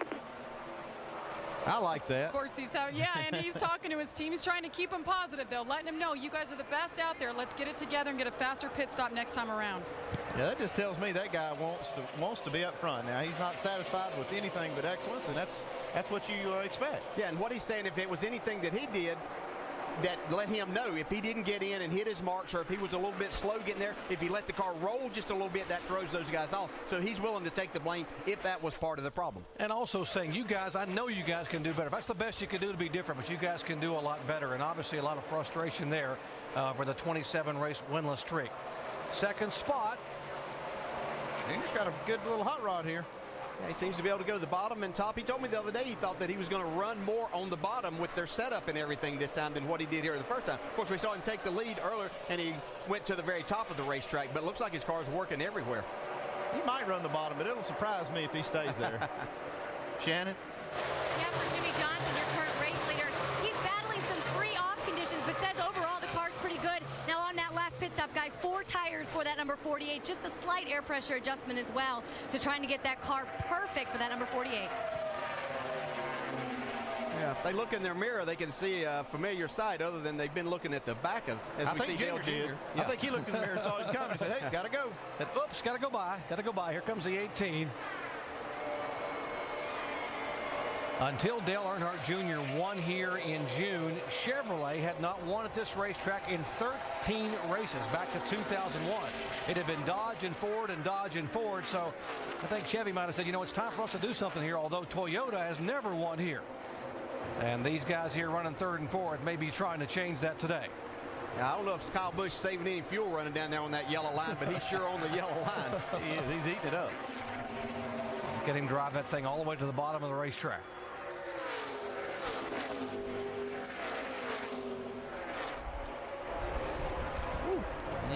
Yeah, a little risky. Jimmy getting on his bumper. Now, you know, do you really consider who you're racing if you cut it that close? Not everybody would you do that with, would you? No, you wouldn't, no. And he knew that he could do that very move right there, especially at this point in time of the race. That might have been different if it were 30 laps to go or something, but at this point in time, Jimmy's car's a little bit loose. he wasn't going to do anything there. There is the 24 car, Jeff Gordon. Another one of the two-time winners. There are 11 drivers in the field today that have won here. He's one of them. Jamie? Well, Doc, this is the left rear that just came off the 24 car. You can see here, huge chunk of rubber just separated. This is what they call the tread splice, and the team is telling me it's caused maybe from tire contamination. Maybe, Andy, you could follow up with that. What causes this? Jamie, what that is where the splice is on the tread rubber. They have to put that together. It's a belt, basically, that they wrap around the tire, and that's where the splice is. And it's got to be totally contamination-free to make that bond, and that's what that looks like. I don't expect to see any other problems developing from that. I think that's just a one-time thing, and probably wouldn't have caused a lot of problems. We'll see. I don't think that was a big deal.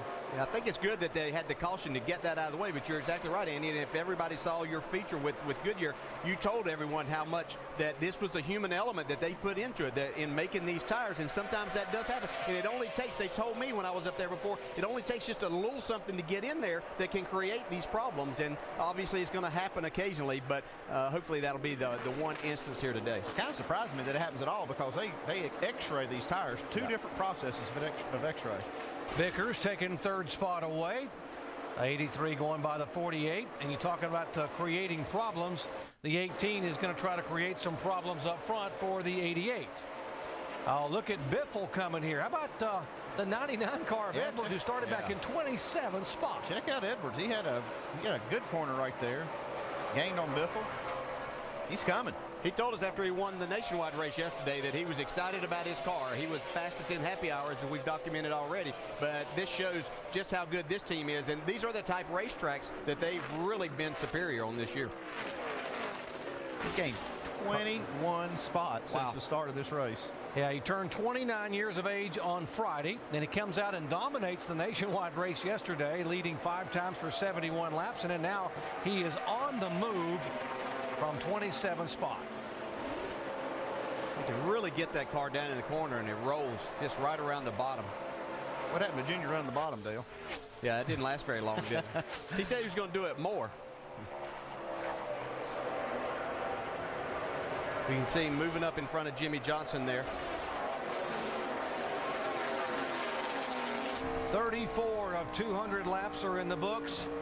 A week ago, Carl Edwards finished 9th and moved to 2nd in the point standings. He's trying to move in to the top 3 here at Michigan today.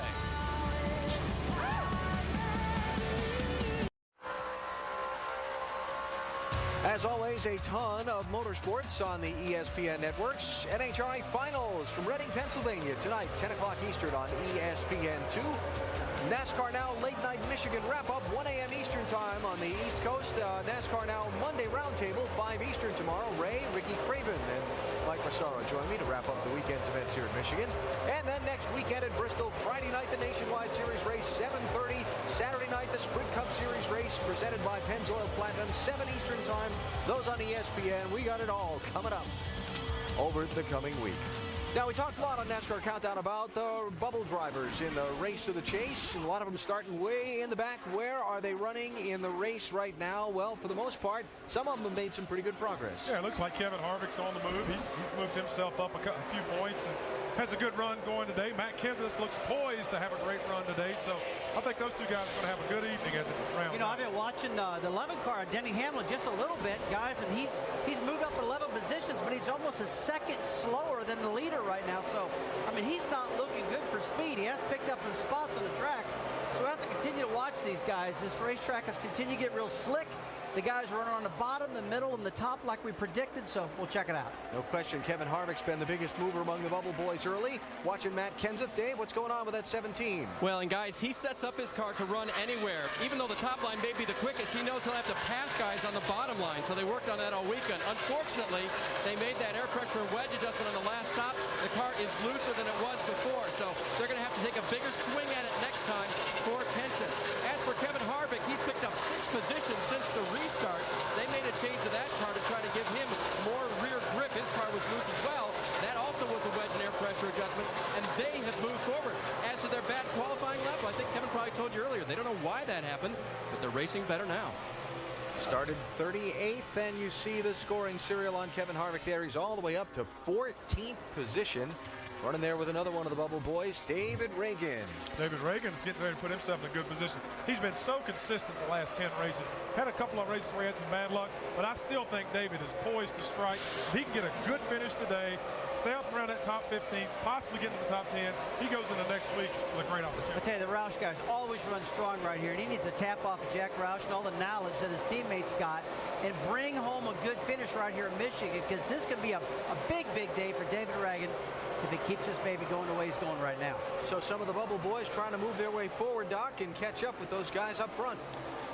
Thank you, Alan. And guys, then who they're chasing up front, just like it was back in June. Dale Earnhardt Jr. has led twice, now for 30 laps as he comes by. And let's check in his pits with Shannon Spake.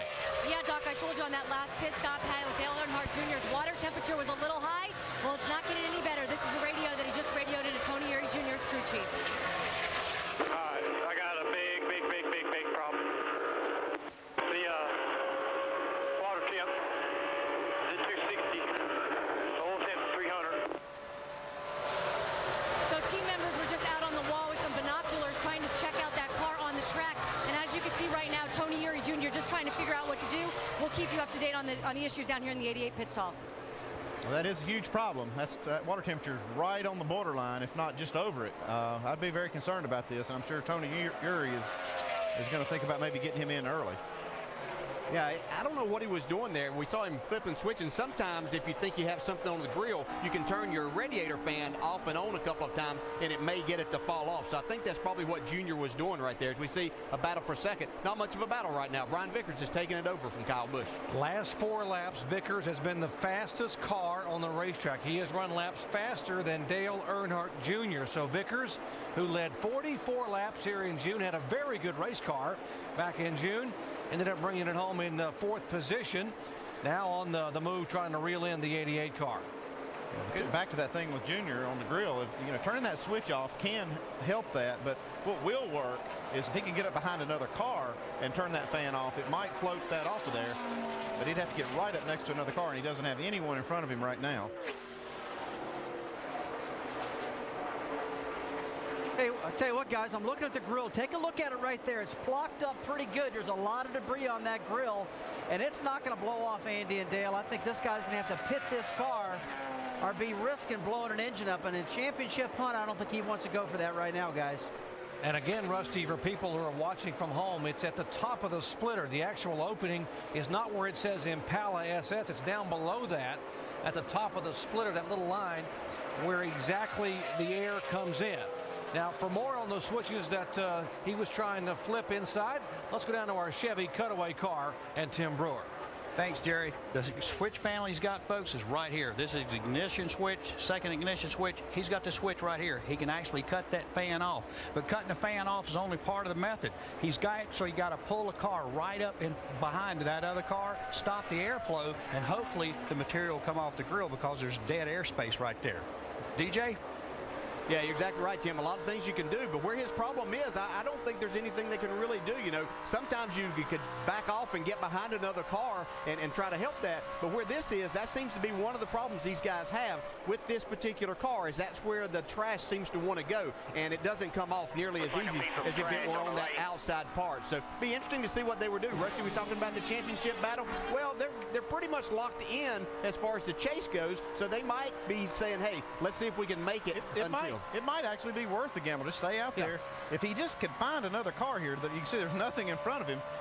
Brad Coleman is the first car that he's going to catch, but he's out there a good ways. If he could catch him and get right up behind him and turn that fan off, he might get that piece off.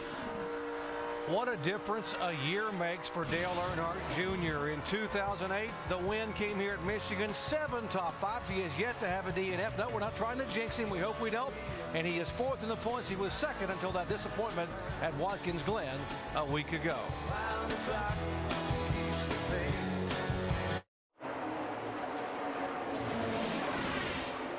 50 laps complete here in the 3M Performance 400 at Brooklyn, Michigan International Speedway. And we now have our 3rd leader of the day, Brian Vickers, and his Toyota has gone by the 88 car.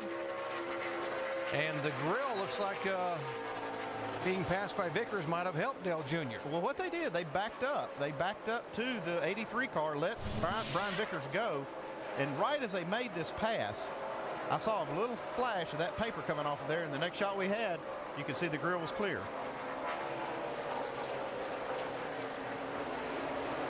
I believe I just saw a little flash right there, and now if you look at the grill, it looks like it's gone. Yeah, definitely when he comes off of this corner, it's gone. So they should be in a lot better shape now. Shannon? Yeah, the temperature, I told you guys before he was able to get the tape off the grill, was about 260, and it has lowered. It's now down to 240. So Tony Jr. just telling Dale Jr. to get out in that clean air, try to get it cooled down. They are planning on pitting around lap 62 under green. Yeah, 240 is manageable. I wouldn't worry a bit about that. They can just go back on their game plan. That probably means that maybe he's about 245. You usually, as a driver, you're not giving them the total of what it is. You don't want to scare them to death. No, you guys wouldn't fudge the truth, would you? Well, you know, you don't want to come in leading the race, so you know, it probably was 265 or 270. He just wasn't going to say that because they would have automatically come in. Now, you know, when he pulled up behind, you see these two right here, Carl Edwards going by Kyle Busch. There's a sweet spot right behind that car where there's just basically a vacuum, total vacuum. And you kind of illustrate it right here. You see after they make this pass, Junior's trying to just get this car right in that hole where there's no velocity of air right on that grill. And then that piece of paper has a chance to float right off of there. See, he's just going for that vacuum right there. Right in that hole is where he was trying to place his nose. And it vacuumed that hot dog wrapper right off the front of the car. Yeah, that air is pretty amazing. The things that you can do and make it work, and you know, you can mess up guys by never touching them or anything, and you can also do things like that. And but you know I what know that he backed up somewhere, but look at this right here though. That piece came off the grill, and now he's losing some downforce. He's losing on speed. He can't catch Brian Vickers. It looks like you're clean there. Just give it a little time. Try to get her cool back off. Yeah. 240. Gauge is blue. All right, hit full button. Just stay there in some clean air and get her cool back off, and then we can go back racing. There you have it. Now instructions from Tony Eury Jr. Stay back there and get some clean air in that grill. Yeah, he just wants to give the motor a rest. And you heard him say that the gauge is blue. They've got some little lights in these gauges.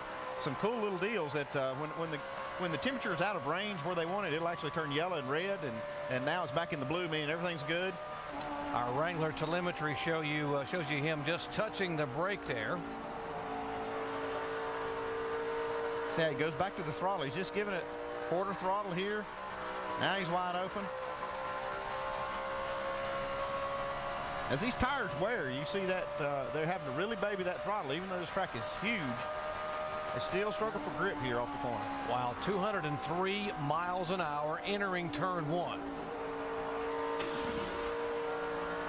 Still boggles my mind. You can run 200 miles an hour lap, and it all comes down to fuel mileage at Michigan. They're chasing Brian Vickers. Back in a moment.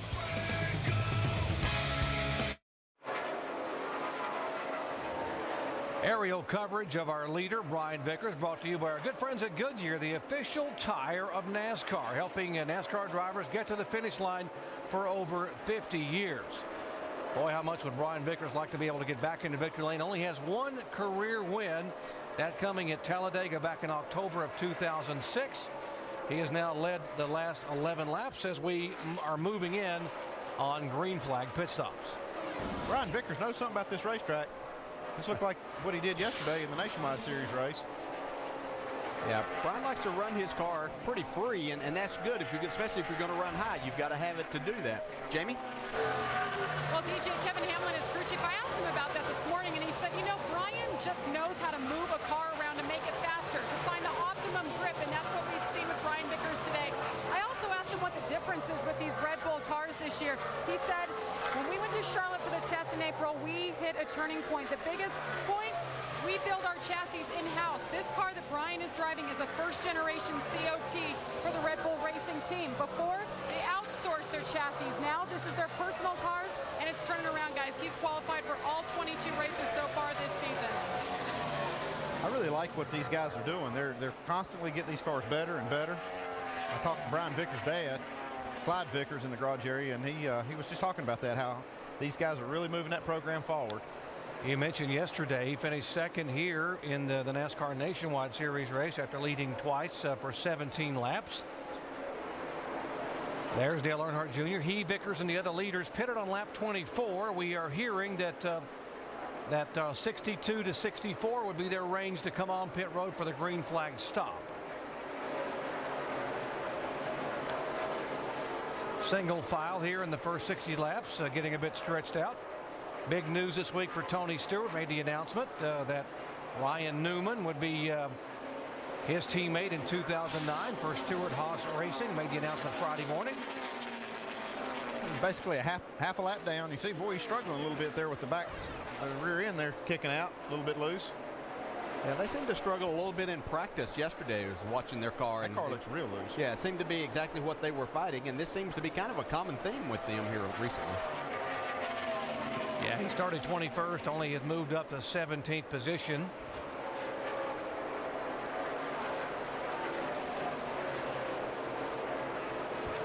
Vickers is the leader. Dale Earnhardt Jr. is in second spot.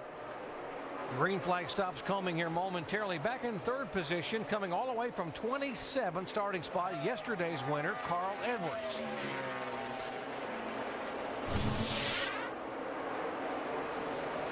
We'll see something may come out of the window there, pulling down. That looks like either an ice bag or a water bottle. That he was finished with that. He didn't want to contaminate the racetrack for the other guys. He just pulled. That was kind of polite. Pull down to the bottom and throw it out. Mike. And Ryan Newman on pit road right now, complaining the car's a little bit loose. No grip whatsoever. He wants 3 rounds out of the right rear. Also a 4-tire change in Sunoco race fuel for Ryan Newman. Really trying to tighten that car up.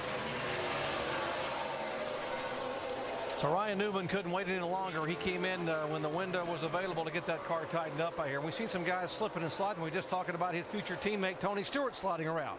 Here comes Sam Hornish down pit road. Juan Montoya. Paul Menard pulling in his stall. And the 00 being driven by Mike Skinner coming in place of Michael McDowell today. There comes Greg Biffle, the 2-time Michigan winner, our in-race reporter, coming down for his first green flag stop. Mike. And Biffle rolling down to his stop. He says he needs to be just a little bit tighter. They're calling for an air pressure adjustment, a 4-tire change, and fuel on the 16 car as the team now goes to work on the right side. Also, you'll see a chassis adjustment on the left side of that car as they really try to help Greg Biffle out. Dave? Matt Kenseth cannot get on the throttle the way he wants to. Car's still loose, a little tight in the middle. They'll go back on some adjustments, and he is off.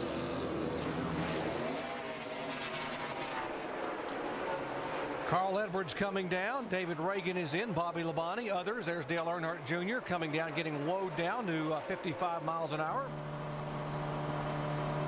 Tony Eury Jr. waiting on Dale to come in. Shannon. Yeah, Doc, Dale Jr. just needs a little bit of help off the turns. They're going to make an air pressure adjustment. That water temp has come down a little bit more. Right now it is 230 degrees, so everything's looking good for that 88 car. 4 tires for Dale Earnhardt Jr.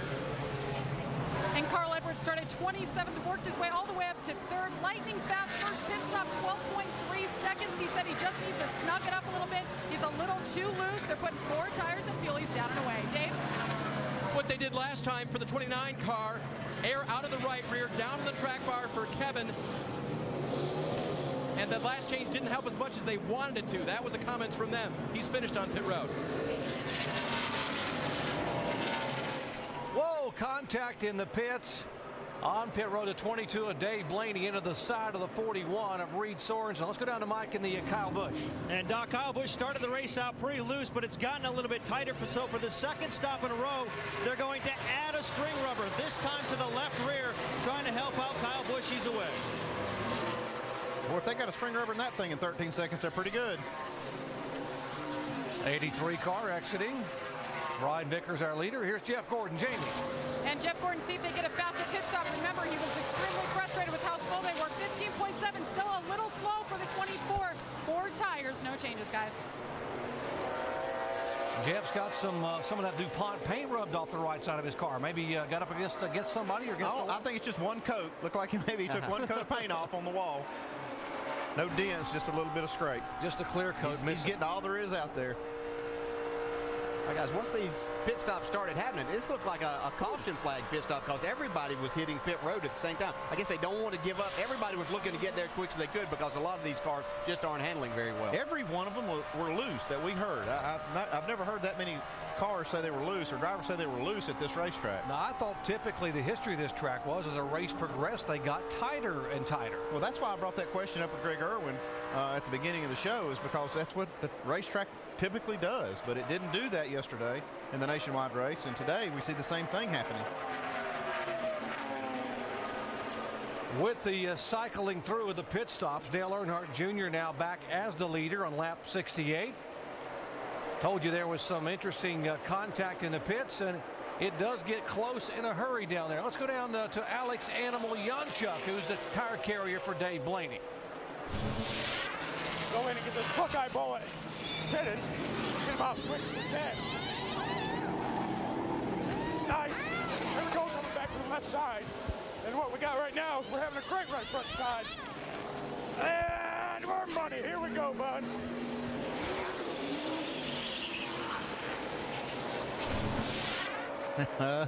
We're money, guys. Good stop. They might have wished they'd have been a little bit slower there, though, because that put them right out as the 41 was coming in, and all of that happened right in front of Kyle Busch. But doesn't look like it's hurt Dave Blaney's car much. He's got a little damage to the right front fender right in the front. The biggest problem he has is Dale Earnhardt Jr. is coming up behind him right here. Dale Earnhardt Jr. is a leader. There are currently 36 cars on the lead lap, and there are 6 one lap down. The only car out, Marcus Ambrose, in the garage area. Back in a moment.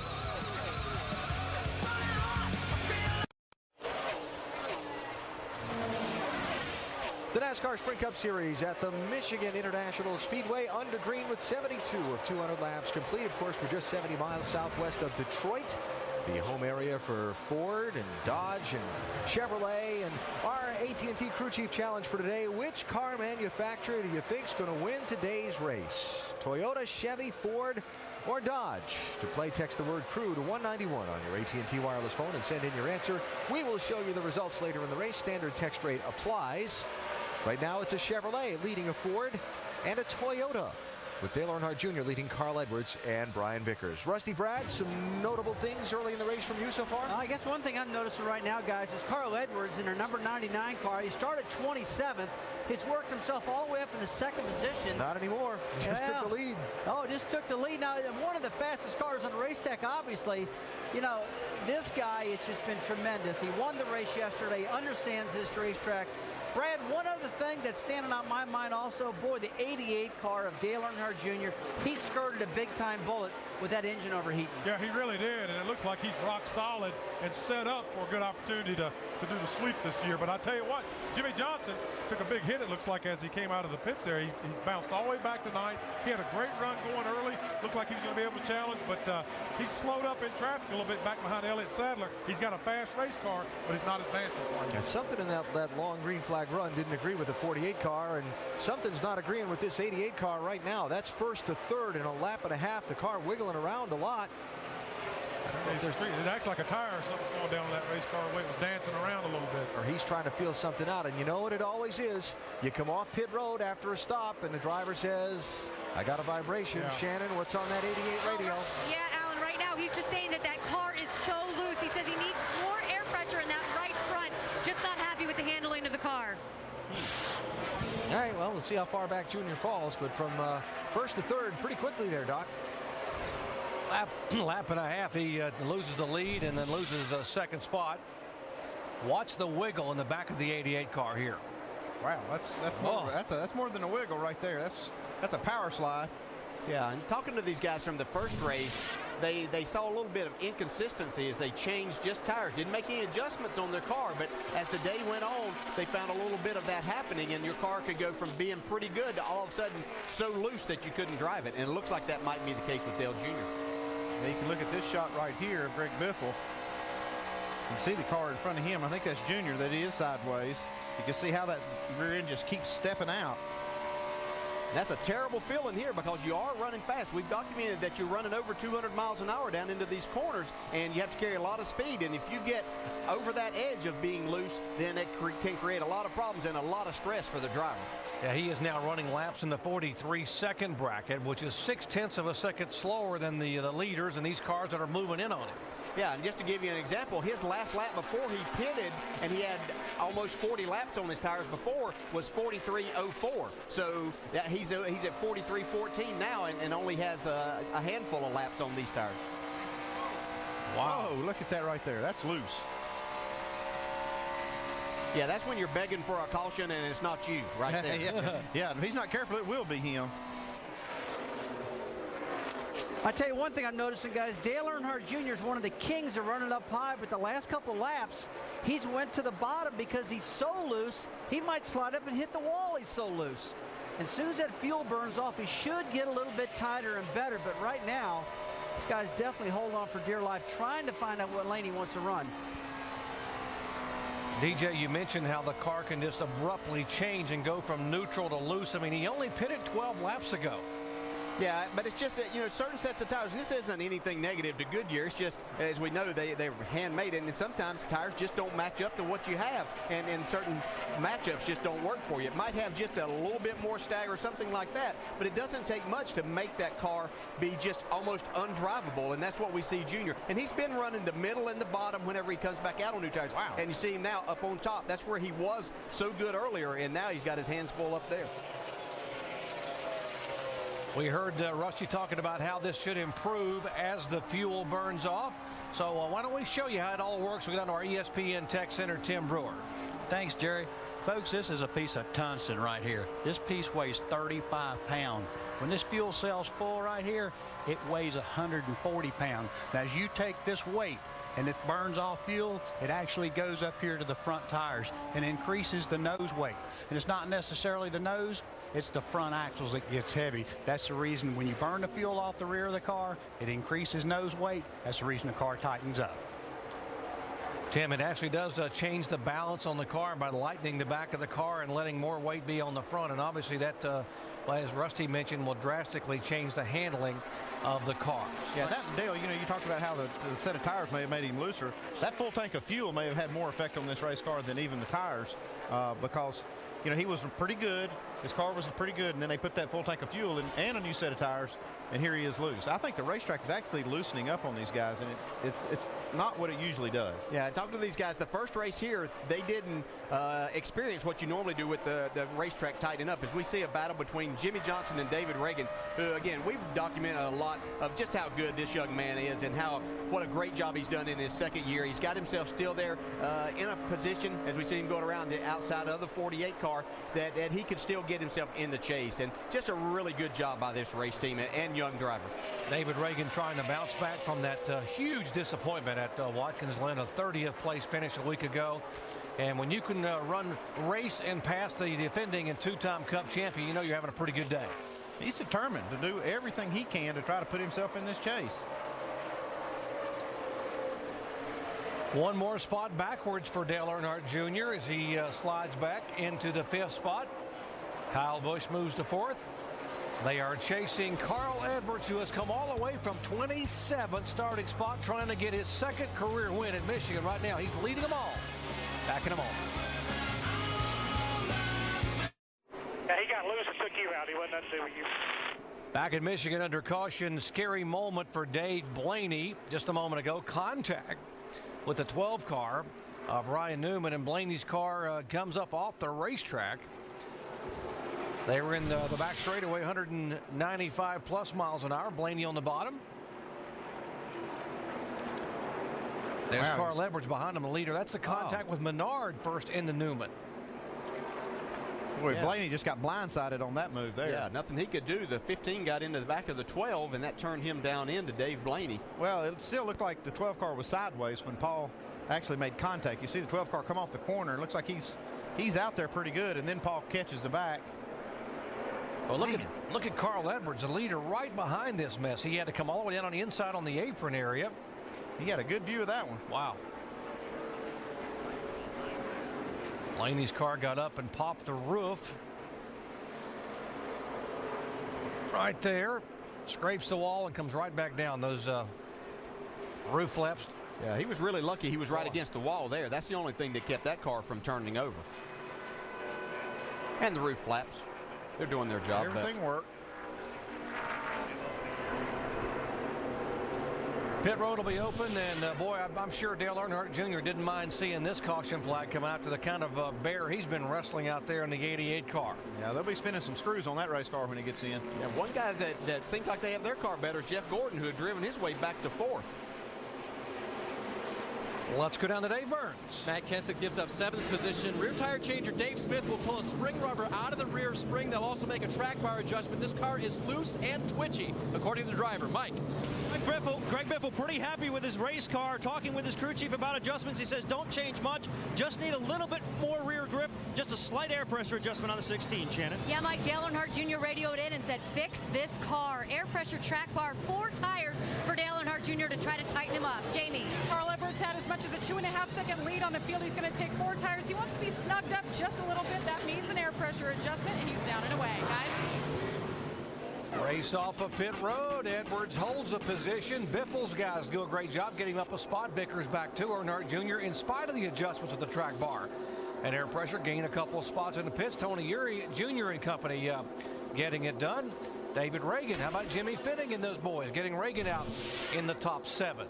This was a close one off pit road right here. You see Carl Edwards just nipping these guys right off the line. 88 just beating the 18. And there comes David Reagan, who gains some spots with good pit work by Jimmy Finning and the Roush Fenway group. Under caution for the 2nd time today.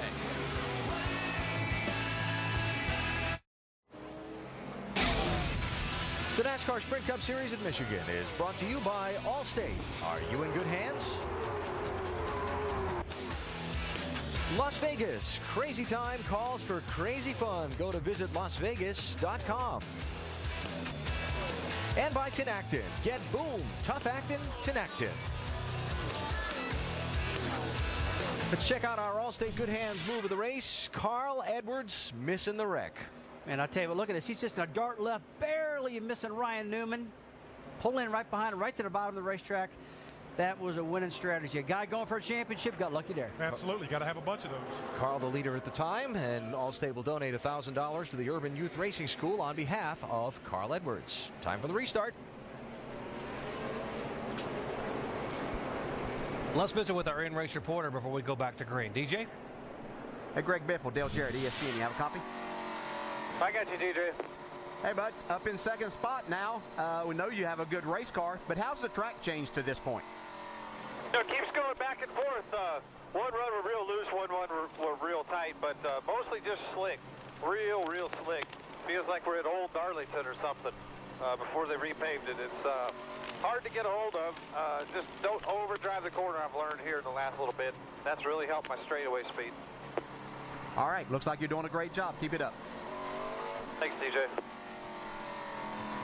Greg Biffle putting it in perspective. Don't overdrive the corner. You heard drivers all weekend talking about this track and been here a long time. They love the fact that you can drive all over this racetrack, but the asphalt is not new, and there's a lot of slipping and sliding out there. Yeah, and that might seem like a pretty simple thing. He just said don't overdrive the corner, but it's so easy to do that. You see all of that space out there, and you know you have banking that could help you, but it's a pretty simple thing, and sometimes you just keep learning throughout the day. Jamie? Well, DJ, the 24 came in 4th, and he's being shown as 15th. Now they dropped some lugs on that front again. Frustrating stop. Steve Letarte, crew chief, came down, huddled the guys together, and said, "You're better than this. We need to get better, guys. Let's do it." And Jeff Gordon has done it on the racetrack, Jamie. Good point. He had driven that car all the way back up in the 3rd spot or 4th spot, going for 3rd when the caution came out. Got to be very frustrating for Steve Letarte, Rick Hendrick, and the guy driving the car, Jeff Gordon. Here they come to the green flag. Carl Edwards, who won yesterday, had driven from 27th starting spot to the front of the field. Behind him his teammate Greg Biffle, then Vickers, then Dale Earnhardt Jr. We're going to see if those adjustments on the 88 car are going to help what was a handful for him a while ago. When you start getting lap cars, these restarts get really hairy. And we saw Jeff Gordon back there. But not only was he back in 15th, but he had about 8 or 9 lap cars. So that puts you even further back, more cars that you have to pass. See Jeff Burton, the 31 car, right going by. That's the 00. That's Mike Skinner. And there's Elliott Sadler. That is for position. And here comes, guess who again? Kyle Busch inside the 83. That would be for 4th position. Kyle's car looks like it's really good on new tires, and as they run on. Whoa, got some smoke out of Jimmy Johnson's car.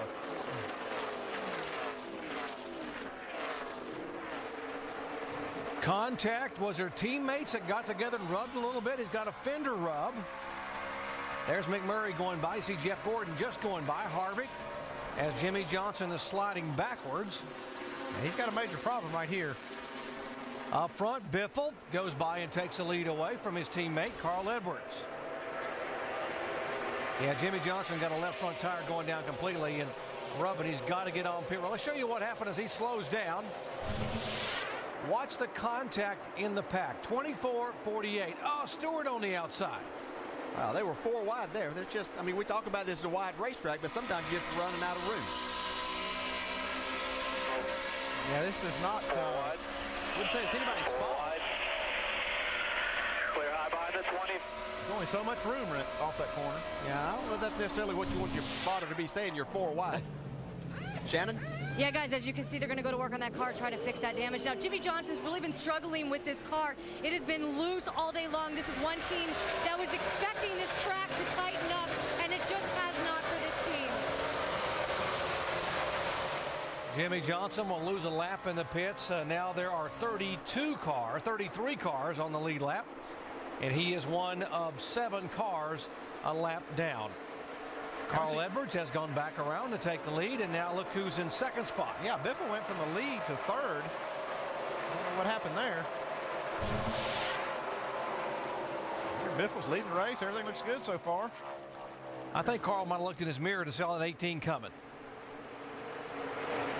Yeah, here comes the 18 car. He just had a good run off that corner. Yeah, Greg just got a little bit high. It looked like he couldn't get back to the throttle, and it really looked like it was magnified by these 2 guys having great corners. Kyle Busch is on the move, though, and he's back on the bottom of the racetrack. We know that they've been adjusting on this car every single time and trying to make it a little bit better, I think, in the longer runs, but it's really fast in the short runs. Mike? And DJ, you're absolutely right. The work they've been doing here is because the car has been extremely loose, and that's kind of funny to hear Kyle Busch say, considering how much he likes to drive a loose race car. But just before that last round of pit stops, he radioed in saying he could hardly hold on to it when he gets into the throttle. They made a wedge adjustment to the left rear, and he seems much more comfortable with the car right now. Kyle Busch has led 1,131 laps this year. He is first among laps led. He is first in points. And we asked him about the pressure of being number 1. I mean, every week you just kind of go out there and try to run your own race and do your own thing and get your car as fast as you can. There's really not a whole lot of pressure that's put on ourselves that comes about with our competitors. We know that we're being chased by those guys, but we're also chasing some other guys. So as long as we know that we're out there, that we're having to chase some guys and learn some more things and get our cars faster, then you know, it's not easy as it looks. Andy, the question is, as good a year as he's had, 8 wins, and he's obviously going to be in the chase and probably has the number 1 seed in the chase over the next 3 races until the chase begins. Do you change anything? Do you do some R&D, or do you just stay with the foot on the floor and go with what you've been doing? Yeah, I think you do. I think you try some things, especially if you have some things that you think is going to work, and that may be risky, but if you're going to do that, now's the time to do it. Find out what's going to work, you know, and get you another win or 2. And if you find some good things that work, it'll really pay off on those last 10. Yeah, you say it so casually. Get you another win or 2. Well, you know this guy's going to win some more races. I mean, he's winning like every 3rd race or something, every 4th race. Right now, he is chasing the 99 of Carl Edwards. Jamie? Carl Edwards wants to change that. He wants to get another win here. You guys are talking about, you know, coming back to this racetrack. Do you stick with the same or change it up? Well, because they're second in points, Carl Edwards and Bob Osborne, his crew chief, decided to bring a different car here. This is a 4th generation COT. It has the newest and greatest bells and whistles, but they also said that they're running a different setup from their teammates, which is Greg Biffle, who's 2 spots behind Carl Edwards. So they're trying something new, and they have the room to do it. Caution on the track, guys. 24 car. Yeah, this is probably from the same contact that put Jimmy Johnson in the pits under green. Well, he did not need this. Remember, he's back in 6th in the points in that ever-enlarging bubble area. Yeah, he's got some damage. He's hit the wall. These guys got some work to do here. pedal? Oh, he's got big-time damage here.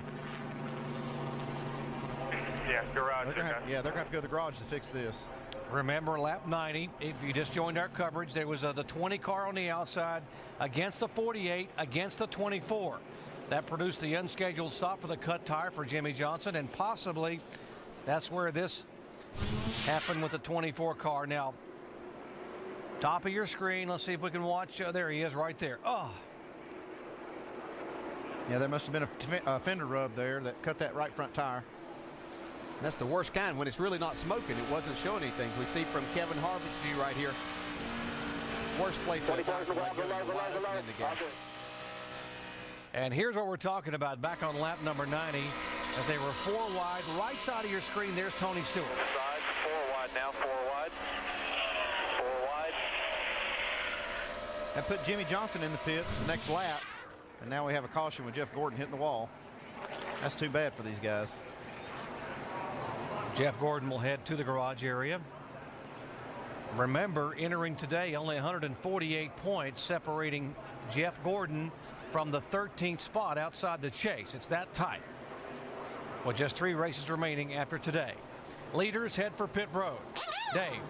David Reagan will give up the 7th position. The pit crews helped him all day on pit road. They'll help him again. Only 2 right side tires, no adjustments. Mike. Dave, last time down pit road, Kyle Busch, they put 2 rounds of wedge in the left rear, also looking for a quarter more turn and just 2 tires on the 18, Shannon.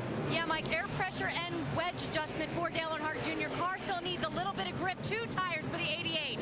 Jamie. Carl Edwards said his car was just a little freer that time. 2 tires, right sides only for the 99 Carl Edwards. Also only 2 tires for Greg Biffle, and they will gain a spot in the pits, as did Ryan Vickers. Bobby Labonte comes sailing down and had to dodge a couple of cars trying to get into his pit stall. Not sure he was able to get into his stall, so that's why they add the plus 23. He had to go on through. Jeff Burton back 3 spots. Back with a restart in a moment.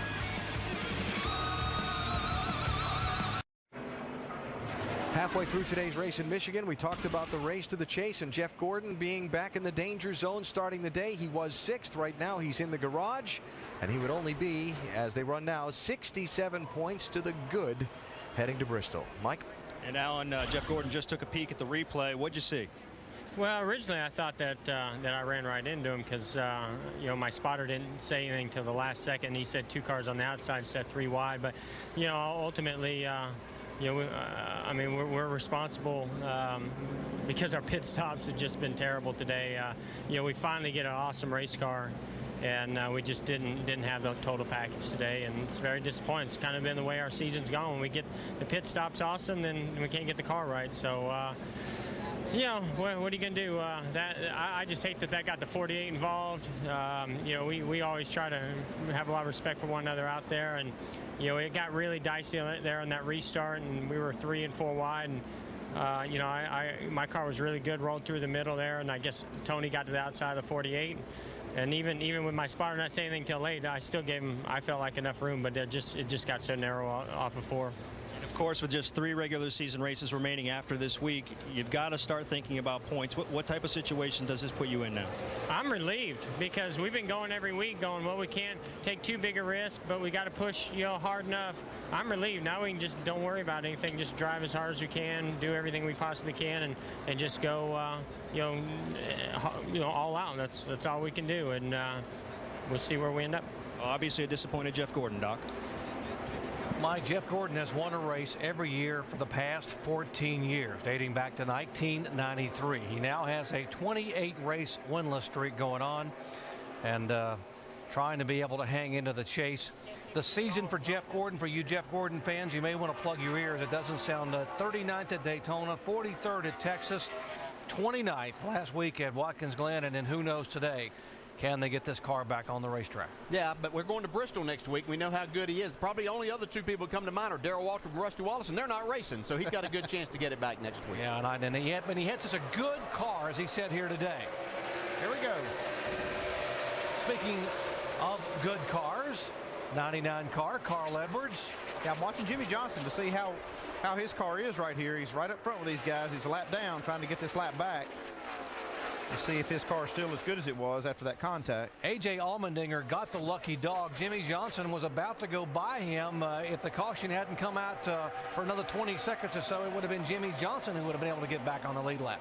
And his problem now is we typically don't have a lot of cautions here. So even though these guys are racing awful hard, he's going to have to rely on that. I don't think his car is good enough to go up there and pass Carl Edwards right at this point in time. He's in a good spot, though. He's in that spot to get the lucky dog if the caution does come out right here.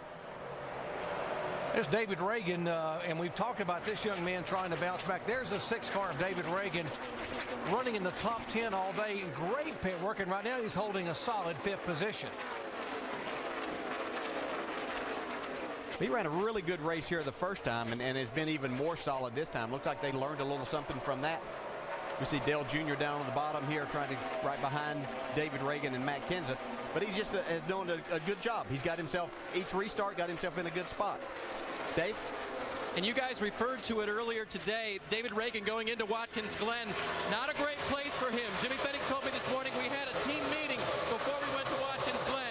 We said we need to get through this. Well, it was a tough day. Finished 30th. We had a meeting after Watkins Glen. Now we're going to Michigan. This is what we do better. We will do better next week. They lost points last week, but they're making the comeback here. And Dave, the point is with some of these guys in this bubble that sounds so tight for the chase, David Ragan stands in pretty good position. I mean, he actually could make some ground up here back in 14th position. He was 67 points behind the 12th position to be able to get in there. So he's obviously going to help himself. He's got 3 more races after today to get there. And I think what he's got on his mind right now, though, he has a good enough car to get himself up there and be a factor in this race before it's over. And I think that when he can see that front guy, he's going to have a little more than that on his mind. Andy, one of the guys you talked about before the race today was Kevin Harvick. Yeah, he qualified 38th, but he was 2nd fastest in happy hour on Saturday. We heard him in the pre-race show say the only lap that he hasn't run well is qualifying this week. He's got a good car. You see him right here running with his teammate Jeff Burton. He's poised to have a good finish today. Dave? Andy, I got to tell you about this 29 car today. It's been so loose all day long. Last pit stop, Kevin told crew chief Todd Berrier, tighten everything on this car. You know how to tighten. In that last short run, his comment was way better. Good day for the 29 now. Couple of Toyotas tangling for 3rd. Kyle Busch will come out with the position. Yeah, we heard Dave talking about how loose Kevin Harvick is, and everybody has been loose. We heard Dale Jr. say, do whatever it takes to tighten this thing up. He was not the only one saying that. Yeah, and it'd be interesting to see what these guys say about their cars now that they only have 2 tires on it. Sometimes that tends to tighten the car up, so it'll be interesting to hear their comments as they get a little further into these runs. Looks like Kyle Busch likes his car. Yeah, bottom, top, doesn't matter right now. They keep making adjustments and making him better and better, and once again, he'll show up at the end of this race up right at the front, as he has many times this year. You just saw Edwards flash by. He's 1.2 seconds ahead of Kyle Busch, who is yet to lead today. There's the 83 of Vickers. Yeah. One of the drivers who ran really well here back in June, in fact finished 2nd, was the 9 car of Kasey Kahne, and he's had a bit of a struggle here thus far today. Jamie. He really has. Everybody's talking about their cars being loose. Kasey Kahne is no exception. We haven't talked about him because he started back there in 32nd. He's worked up to 23rd, but they have thrown everything at this car. They've even tried shock adjustments on their pit stops. Also struggling on their pit box. It's so tight. They wanted to take 2 tires on the last stop. They couldn't. They had to stay there. They ended up taking 4, but DJ, is what you just said. 4 tires may be a good thing for Kasey Kahne. Yeah, that's Kasey Kahne, this 9 car. Surprises me that they're not any better than that here. It's kind of like this team's kind of up and down. You know, the one thing that I see and have heard that they brought the same car back. A little bit of a touch for Hornish. He gathers it back up. Go ahead, DJ. Yeah, they keep bringing that same car back, and that's understandable. You get good cars like that. But these other people, as we've heard, are bringing back new generation cars that are a little bit better, and you have to keep up. You have to make that change. It's Would all you think, relative. Andy, that you got to do that? It's all relative, and we heard in the pre-race show Jimmie Johnson say that the pace of this field is 4/10 quicker since June. That's how much these guys have learned since then. 28 is Travis Kvapil. Watch Kvapil and Hornish. Whoa. There was a good reason why he made that little bit of wiggle. We saw him on the first or second lap of the race get into the wall, but he's run extremely well. Here we're on board. Just a Clear, outside. Sam Horny said, I body slammed those barrels at Watkins Glen last week and still ran the rest of the race, so, I can take a little nudge every now and then. 99 car. Carl Edwards picking up where he left off here on Saturday when he dominated and won the NASCAR Nationwide Series event.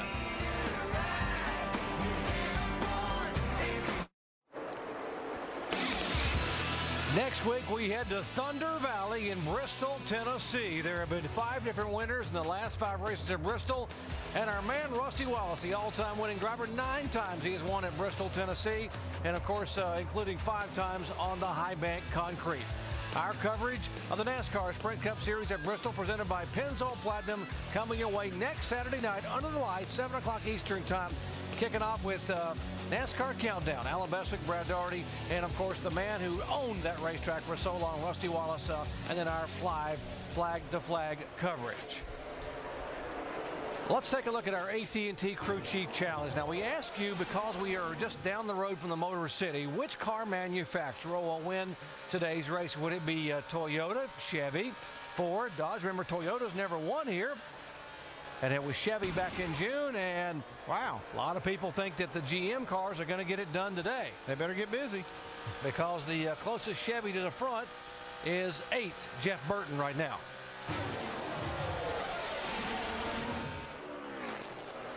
There is Carl Edwards, our leader in a Ford, Kyle Busch second in a Toyota, Vickers third in a Toyota, then Biffle, Reagan, Sadler, Kenseth. Jeff Burton is 8th, and Dale Earnhardt Jr. is back in 9th position.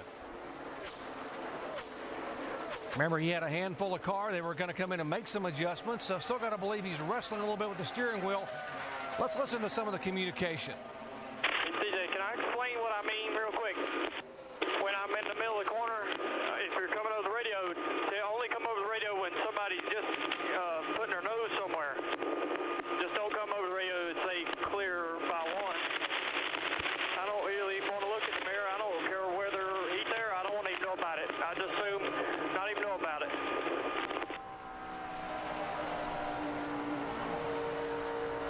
Obviously trying to focus as much as he can. Here moments ago, DJ, he's got his hands full. Yeah, that's more than your hands full. And it's amazing when your car goes away how you get aggravated with just little things. Yeah, he's mad at his spotter. Yeah, somebody telling him something that he really didn't need information for is what he's saying. He only needs to know if somebody is sticking a nose up underneath him.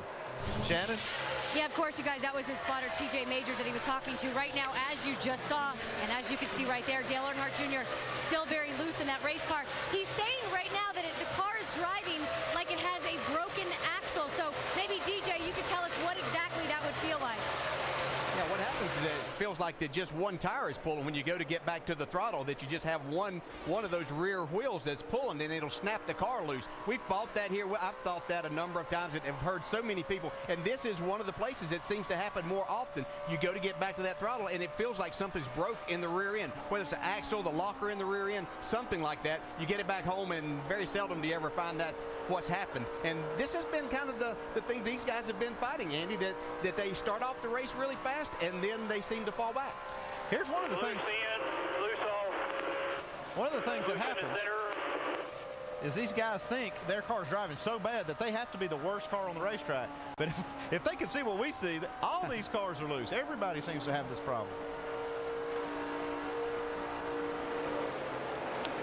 We see a lot of guys, and we talked about a lot of guys. We see one of them here, Clint Boyer, that trying to fight his way in and battle his way into this top 12. But he's just really hasn't gotten the job totally done today, but he has made some progress. Rusty, you've been paying attention to these guys. What do you think? Yeah, I really have, DJ. I've been looking at, the 07 of Clint Boyer, because he's the guy that's 13th in the points trying to get in this thing really bad. Now he's fell 80 points behind. He's about a second and 2/10 off the pace. Car's not handling at all. This guy is in big trouble right now. They're going to need a pit stop to get this thing tuned back up, because the car's not handling at all, guys. Yeah, it looks like he's just really totally lost the handle completely of this race car, and that's not what they need to be doing right now, especially when you've got people like David Ragan running up in the top 5.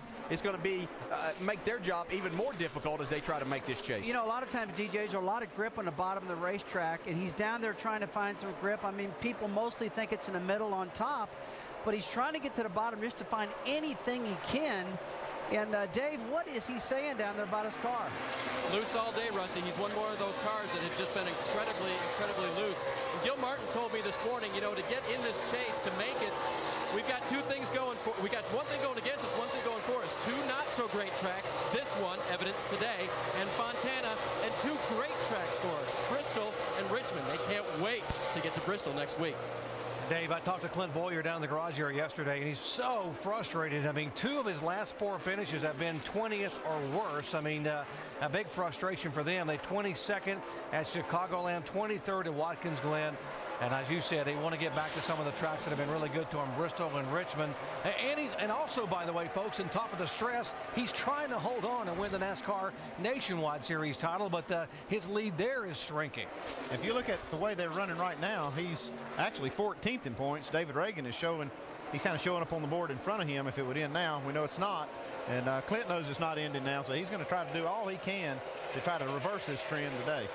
And the bad thing is they're running out of time to make adjustments. We're down to 80 laps to go in this race, and they're only going to have 1 and 2 more probably at the most chances to make this car better, or he's going to find himself finishing well outside the top 20.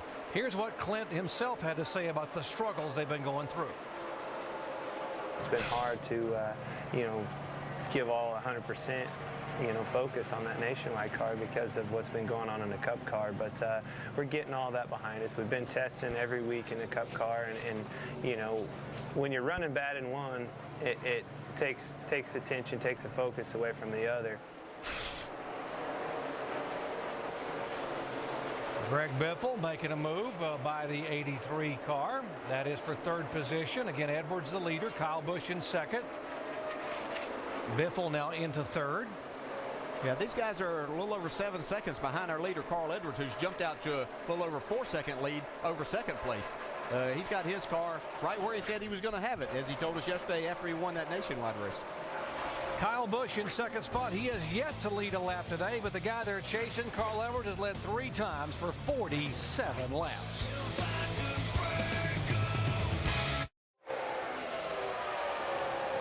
ESPN Sunday Night Baseball presented by Taco Bell tonight 8 Eastern Time. Philadelphia and San Diego. Ryan Howard and the Phillies taking on Adrian Gonzalez and the Padres. Then Monday Night Baseball presented by Holiday Inn ESPN2. It's Lance Berkman and the Houston Astros and their division rivals, the Milwaukee Brewers. That's at 8 Eastern Time. How about a look at our McDonald's race rundown? What's happened so far? Dale Earnhardt Jr. has been one of the dominant drivers today. He's led 3 times for 43 laps here, taking the lead from Jimmy Johnson just a little bit early in the race. Then Carl Edwards established himself as a dominant force and had to avoid some trouble. Did a great job. Paul Menard gets in the back of Ryan Newman, turns him sideways a little bit. Dave Blaney ends up worse for wear, but Carl avoided the trouble. And a bad day for one of the Bubble Boys in points. Oh, man, this is unbelievable. Both the teammates, Jimmy Johnson, Jeff Gordon, get squeezed off of turn 4. And look at Johnson coming down. They fixed that left front fender damage. Going to put him a lap down. Tough deal for him. Well, he's the first guy now in line to get a lap back. And Jeff Gordon blew a right front tire because of that contact in the wall. And Jeff Gordon in the garage getting his car repaired. Right now being shown in 41st place in this race. Carl Edwards has led the most laps thus far in the event. We've got 73 laps to go. Pit stops, well, if this thing were to run green from here to the finish, everybody should have to stop twice, but that second stop is not going to be for long. It is in question, and let's give a shout out to David Ragan and Elliott Sadler, who started 3rd. He's still hanging around that top 10. David Ragan's running 5th. Great job of those guys today. So that's what's going on at the head end of the pack today in our 400-miler. And again, 73 laps to go. Edwards is your leader. Kyle Busch is 2nd. Greg Biffle, Brian Vickers, David Ragan round out the rest of the top 5. Doc, that's kind of a big lead Edwards has got. Yeah, that is a huge lead, picking up where he left off yesterday. Although the last couple of laps, this car here, the 18 car, has run laps faster than Carl Edwards. Hard to see that he is closing, but he is based on lap times. Again, Kyle Busch, who has led the most laps this year in NASCAR Sprint Cup Series, has yet to lead a lap today.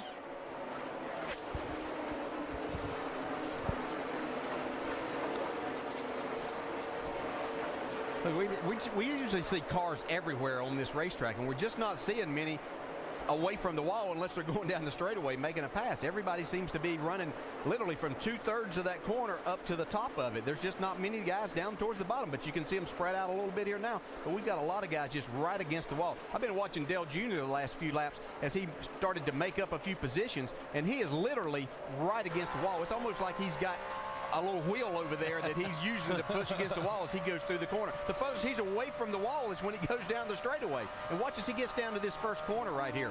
Backs out of the gas, gives himself just a little bit of room here, picks the throttle back up, and he is literally, I mean, that's inches away from the wall.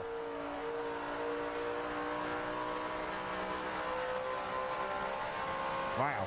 70 laps to go, and Dale Jr. trying to hold on. His former teammate is the one car, Martin Truex Jr., running back in 16th position. Shannon. Yeah, Doc, Martin Truex Jr.'s run as high as 12th, and of course you said he's back now. But I want you to take a look on top of the pit box. His interim crew chief, Mike Gricci, is wearing a Hawaiian shirt. Why, you ask? Well, it's in memory of his good friend, Steve Hellwig, also known as Big Guy, who worked on the number 11 Jason Keller Nationwide car, who died on Friday of leukemia. Now, the Hawaiian shirt is something that Steve, Big Guy, would wear all the time, and for the funeral, his family and friends are asking that everybody attends the funeral on Tuesday in Huntersville, North Carolina, wear one of these shirts in memory of Big Guy. So a good friend of Big Guy up here on the pit box remembering his friend today.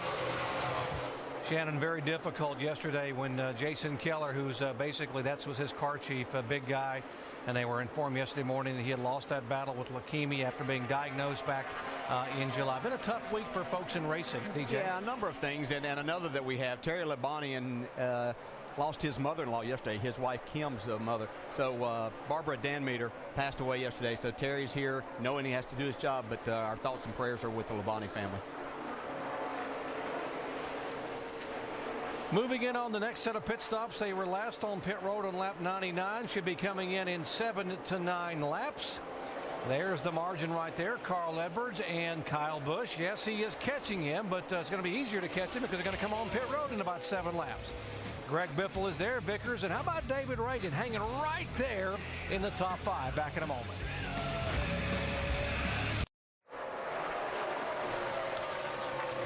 The Irish Hills of Michigan NASCAR Sprint Cup Series action here in Brooklyn, and the aerial coverage brought to you by our good friends at Goodyear, the official tire of NASCAR, helping NASCAR drivers get to the finish line for over 50 years. And one driver who will not get to the finish line today is the 9 car of Casey Kane, who came on the pit road a moment ago and is headed to the garage area. Here is Elliott Sadler in the pits.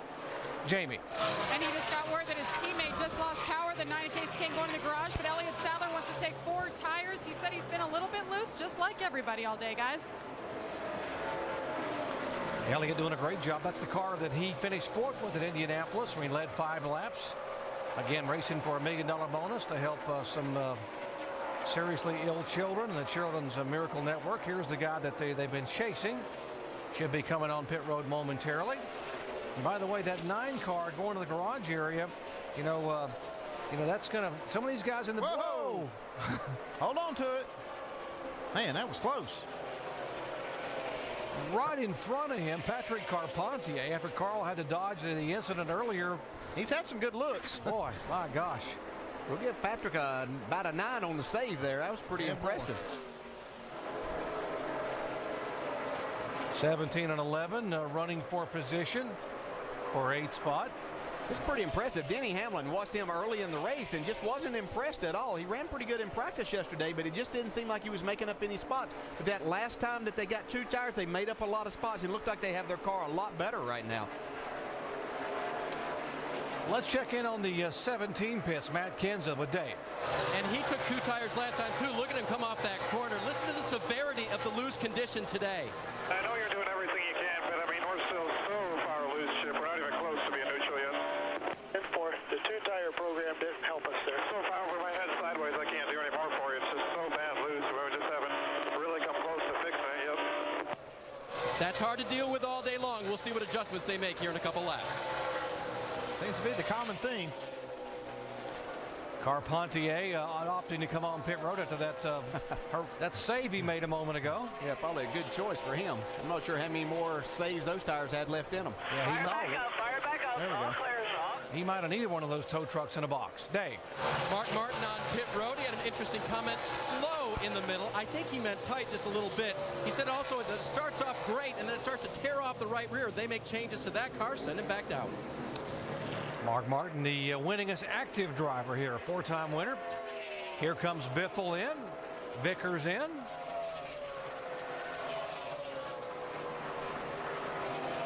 Greg Biffle, 60 laps away. They'll have to come in once more. Let's go down to Mike. And Doc, he's pretty happy with his race car, just a smidge, little bit loose. So they're going to make a little bit of a wedge adjustment, a half a round down on the left rear, and also a 4-tire change on the 16. Jamie?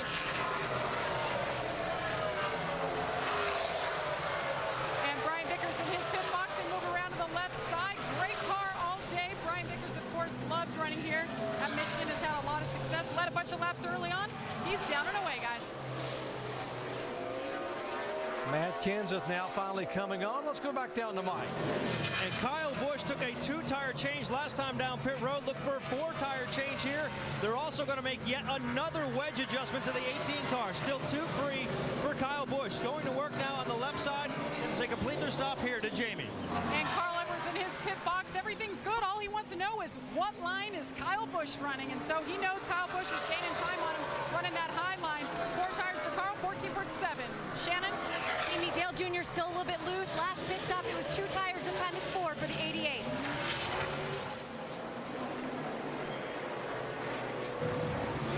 And Kurt Busch making his way down pit road, guys. Pretty good with the car. He said everything. They've been pretty quiet on the radio. Right side tires. Looks like it's going to be a 2-tire stop for Kurt Busch in the 2. Little track bar adjustment there as they make their way around. They do decide to take 4 tires for Kurt Busch. Dave? David Reagan said, I'm just a little bit free, but I'd just as soon leave it alone, except for 4 fresh tires. They put those on. They've been good on pit road all day. Lug nuts all on. And one more time, this 6th group does a good job for Reagan. Check this out, guys. Man, Kyle Busch, I was watching him come on the pit road. He was smoking the tires. He ate up so much time getting to pit road on Carl Edwards. You know, he was about 4 seconds behind him whenever they started making his pit stops, and now he's trying to take the lead. They made an adjustment. It looked like the 99 car had a good pit stop. I didn't see any problems, but man, did he make up some time. He's going for more. You know, not only does he do a great job driving the race car and everything, but those are the kind of things that sometimes go unnoticed. Obviously, it's not unnoticed here, and I'm sure Carl Edwards is taking note, and the next time if they have to make a pit stop, he might try to do things a little different. But that's just how much you get from this driver. The pit stops have cycled through, so that was the pass for the lead. Right here, boys. Thank you. Kyle Busch will come down and lead for the first time today here on lap 142. We asked Kyle Busch, okay, you've had a great year and you're in the chase. What's next? Are you going to be able to continue to go for the wins? Well, I mean, we approach these next 4 races just trying to go for wins. You know, 2nd through 43rd doesn't mean anything to us because we're solidly pretty much in the top 12 for the chase. And so if we can get some more wins, that'll just escalate our point total for the start of the chase. When you're having that kind of year, why not? I mean, you're having the year where everything's going well. I mean, and the crew is doing the same thing. I mean, take a look at front tire carrier Brad Donahue out of Orange County, Virginia. Watch the work here for this 18 crew.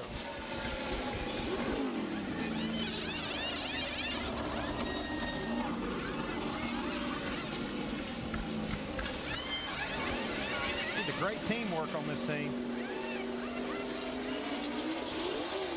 Clean pit stop. They actually even changed the chassis. I saw them put a wrench in the rear window.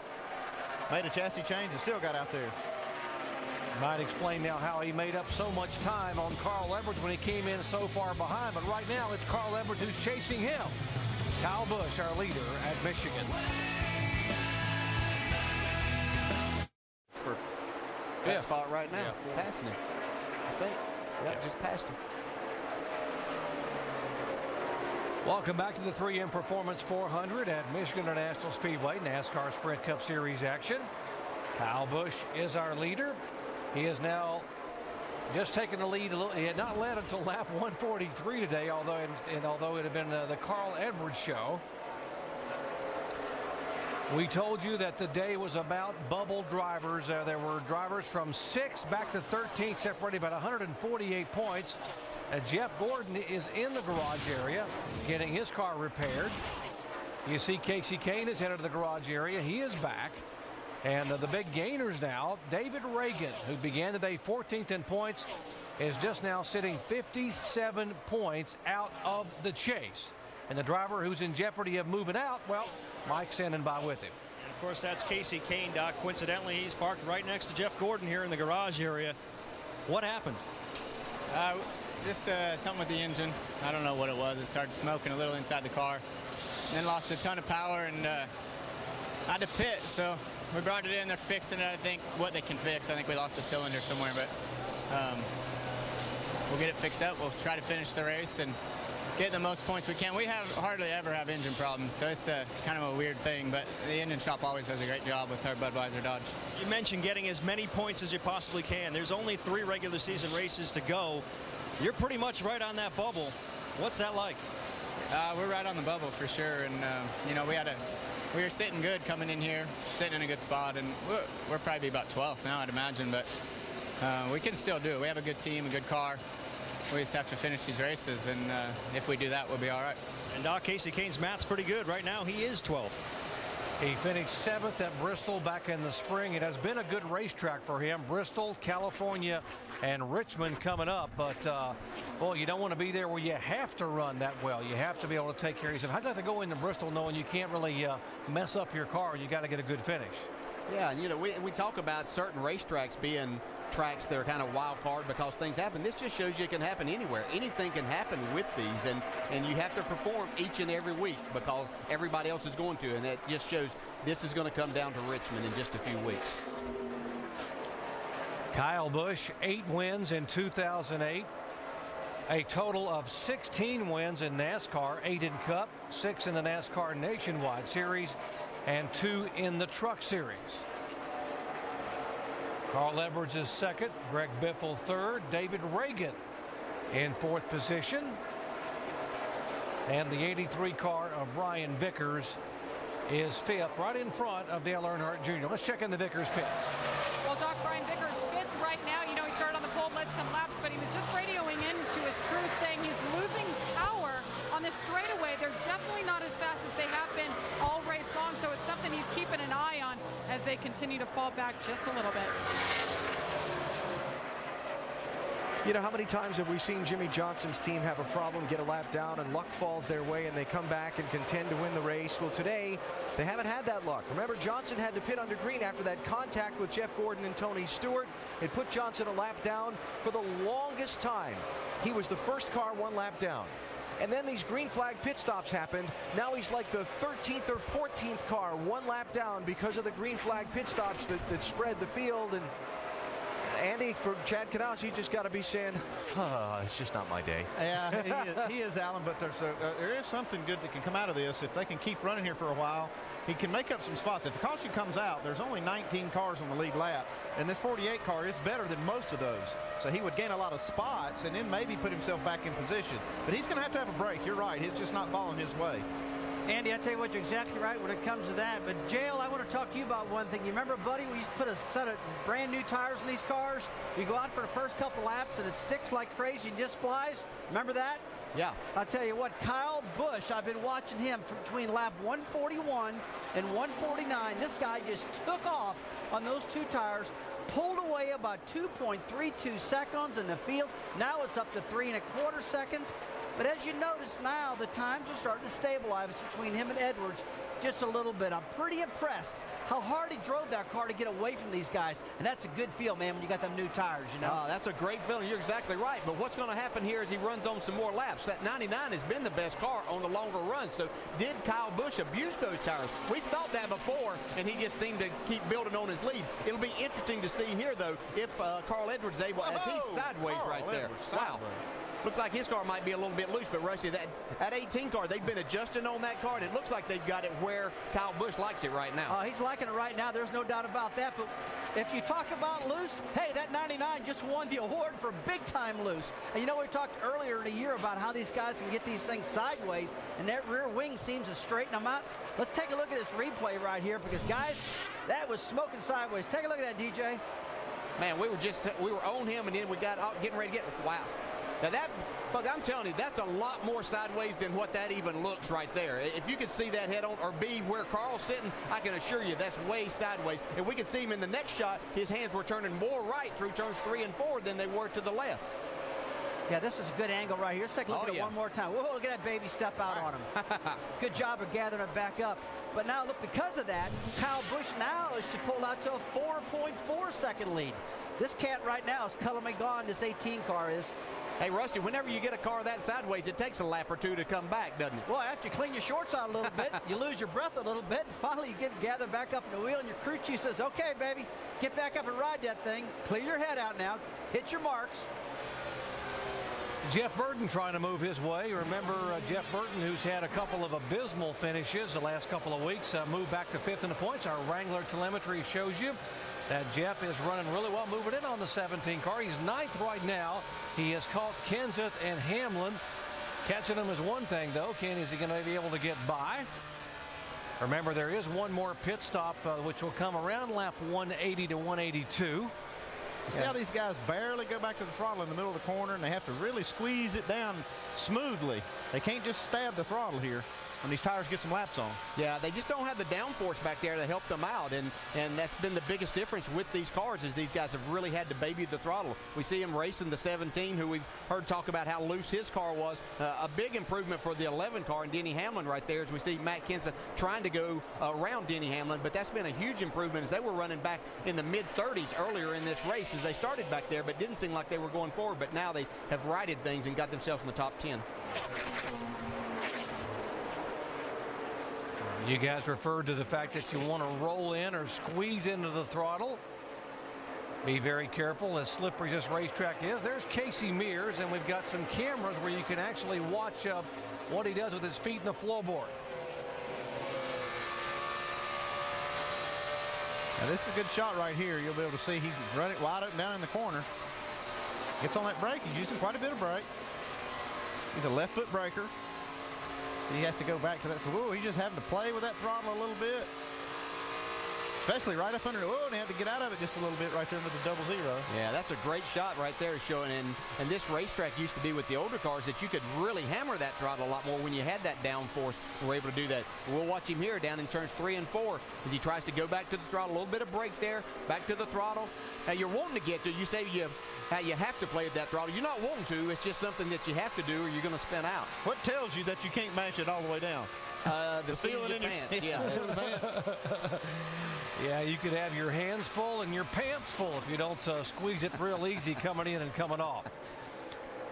Right now, they've got their hands full of 23-year-old Kyle Busch trying to get win number 9. And after getting win number 8 with a dominating performance a week ago at Watkins Glen, Kyle Busch sweeping the road races. Yeah, how good is this kid already?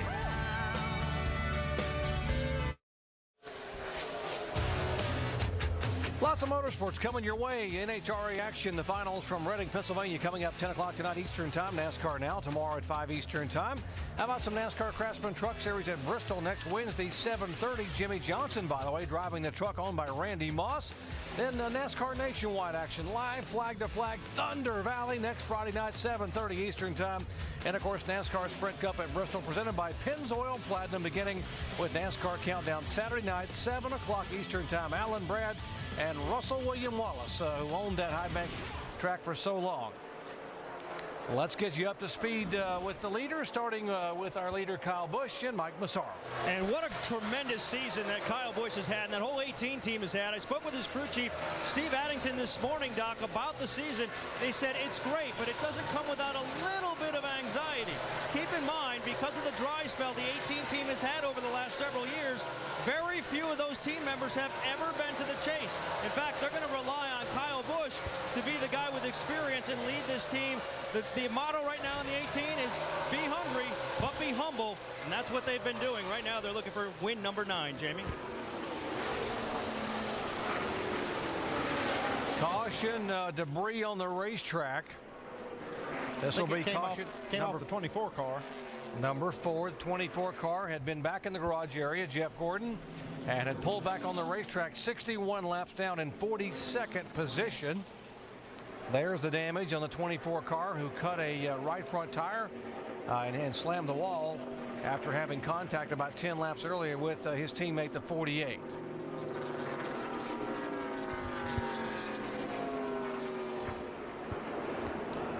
This might be a big break for Jimmie Johnson. He'll be able to race some of these guys now for that lucky dog spot. Yeah, it's a big break for anybody that had any thoughts of beating Kyle Busch, too, because under green, they weren't getting it done. So now they can make some adjustments. I don't know if Carl Edwards' car got loose or exactly what the situation was, but Kyle Busch had gotten himself way out there in front of these guys, about 7 seconds ahead of them. Yeah, Kyle would have had a lot of options to be able to do some things on that final pit stop if we'd stayed green. The other guys wouldn't have had much. They'd have had to probably put 4 tires and go and try to. Well, this is the last stop they'll have to make. Is 2 tires an option here, Andy? It would be an option. The way we saw that 18 car on 4 tires, I'm not sure it's a good one. I'll tell you what, guys, talk about options. We were talking about the options a little while ago, who had what, and Kyle had them all. But right now, tell you what, it's about 35 laps to go. Right now, it's all about who's got the fastest car. They're going to put 4 tires in these babies, fill them up, and hammer down, and it's all about fast cars now. No more fuel stuff. Big break for Tony Stewart, by the way. He was the next car to go a lap down. His teammate Kyle Busch was about to put him a lap down. This caution will leave him and 16 other cars on the lead lap. Kyle Busch, Carl Edwards, Biffle, Reagan, Dale Jr. They're headed down pit road, and we're headed down today. Can a quarter pound of air pressure give David Reagan the fastest car? The right rear tire they put on will have a quarter pound less than the last time. Mike? Throughout the course of the day, the 18 team has put in spring rubbers. They've made wedge adjustments, all in an effort to tighten him up. This time, though, he wants to be loosened up just a little bit. Shannon? Well, Mike, Dale Jr.'s been fighting loose conditions all day. It has tightened up, but just in the center. They're going to make a slight air pressure adjustment and 4 tires for Dale Earnhardt Jr. Jamie? Carl Edwards said this was a totally different race car this stint from the last one. It's wicked loose for him. He was going to take 4 tires and a big wedge adjustment for the 99. Vickers up 5 positions. You see Kyle Busch back a spot.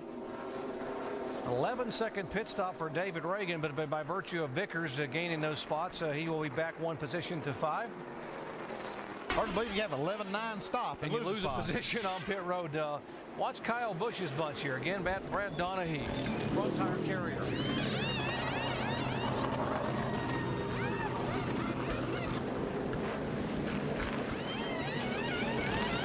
Brad Donahue's favorite movie is Remember the Titans, and those guys beat the odds, and we're going to as well. Back in a moment.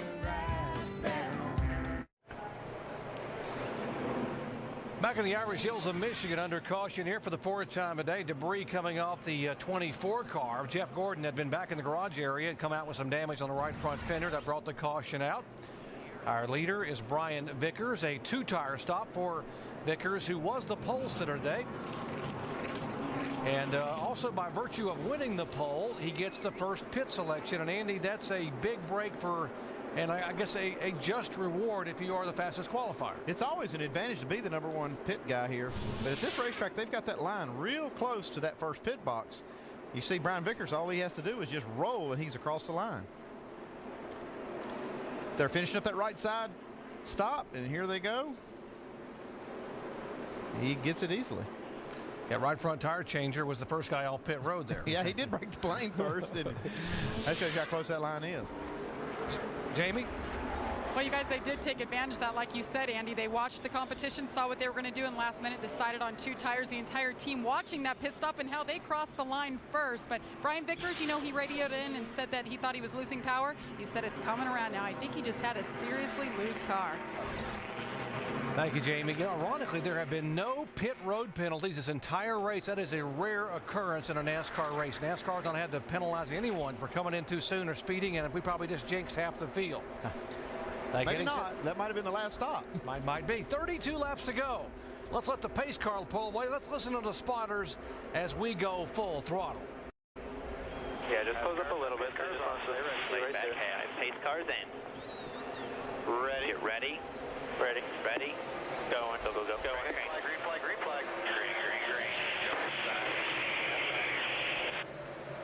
Well, that's 20.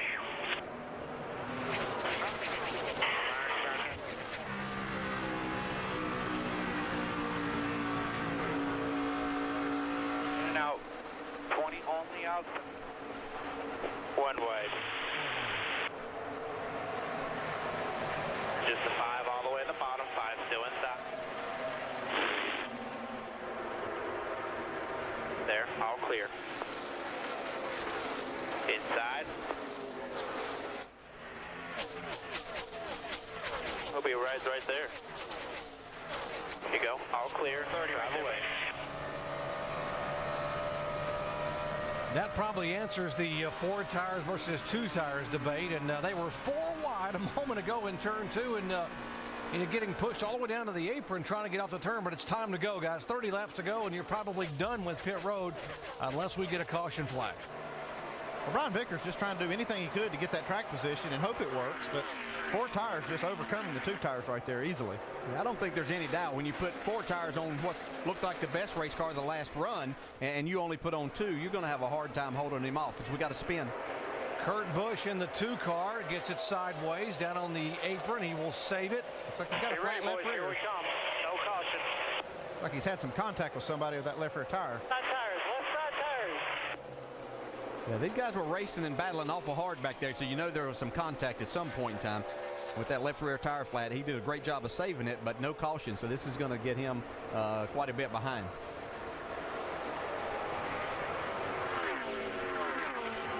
There have been some 3 and 4 wide battles, and they actually were just shuffling on. Now watch on the restart there, top of your screen, 4 wide. 5 wide almost at one point. Almost 5. They are 5 wide. Yeah, that's the contact right there. 70 is Tony Raines, and the result right Still there. All clear.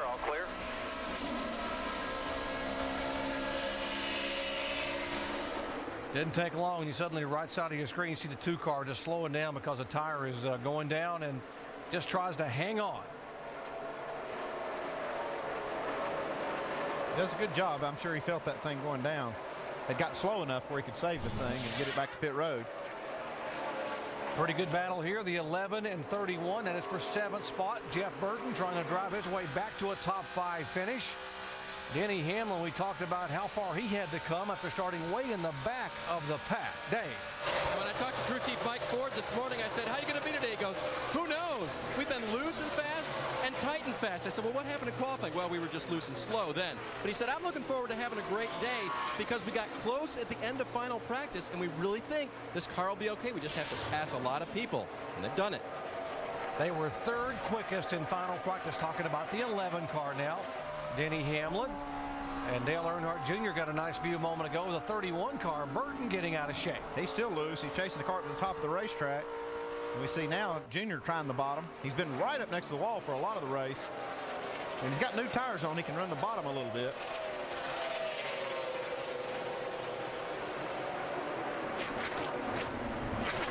These guys know that they've made their last pit stop unless something happens, and I would say even something happens there, probably a lot of them probably aren't going to come back to the pits. So they're racing hard for every spot they can get. When we look back up front here, Kyle Busch has some company now. Yeah, that last lap, Carl Edwards beat Kyle Busch by about 0.3 of a second. While you watch this battle here with Biffle trying to go underneath Vickers for position, for you Jeff Gordon fans, the news is not good. The 24 car is done for the day. He's headed back to the garage area, and Jeff Gordon will officially be scored, finishing 42nd at Michigan. And that really does hurt in terms of where he is in the point standings. Right now he's being shown 10th. He came into this day 6th overall. He will finish 10th, if not 11th, when the day is done. See right behind this group, David Reagan coming back into the mix here. We've talked about all day how good a job he's done. He's in 5th spot, has a really fast race car. They had an 11.9 second pit stop a while ago. So you got all things clicking like that can make for a good day. And for this guy, just getting himself in that position now, that's the good thing. Is you can start running in the top 5, then good things can happen, and you can start looking at winning. Andy, what about Kevin Harvick? We talked about the fact he was 38th in qualifying, but it was so good in happy hour. Boy, he has just continued to drive this car and kept it there in the top 15. Yeah, he's got it in the top 15, and he's just outside the top 10. He's been trying to claw his way into the top 10. This team's done a great job of just chipping away at it. He's still got some time here to get this car up in the top 10 and maybe get a little bit more, but he's there. Back up front, Kyle Busch, 24 laps to go. Mike. And there may be some trouble brewing in the 18 car as well, Doc. Pay attention to this. Kyle Busch just came over his radio and asked Steve Addington if this set of tires they just bolted on was different. The reason, he said the right front, it feels like it's gone already, and that's a problem, obviously.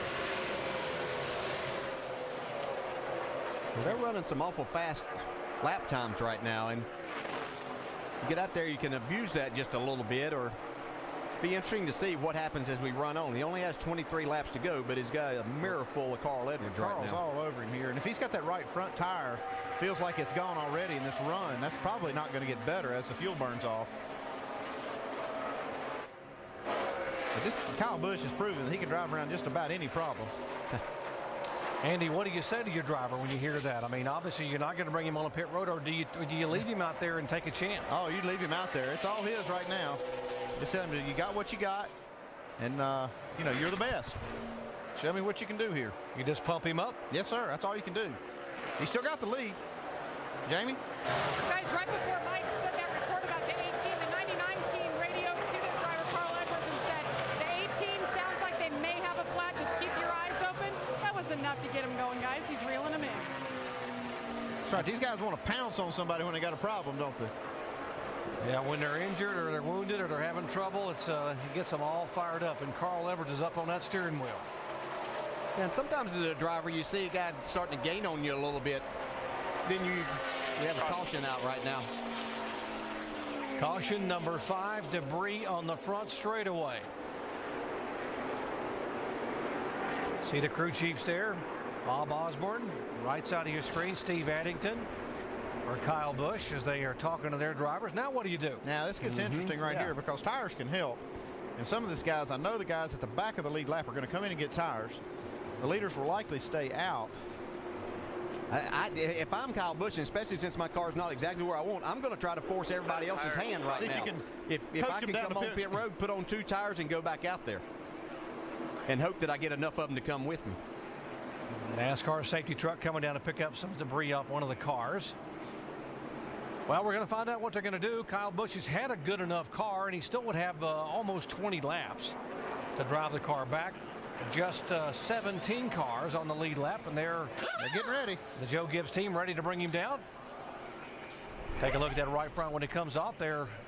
Carl Edwards bunch. Remember, Carl came all the way from the back of the pack. If Kyle Busch comes down pit road, he's likely to bring a lot of guys with him.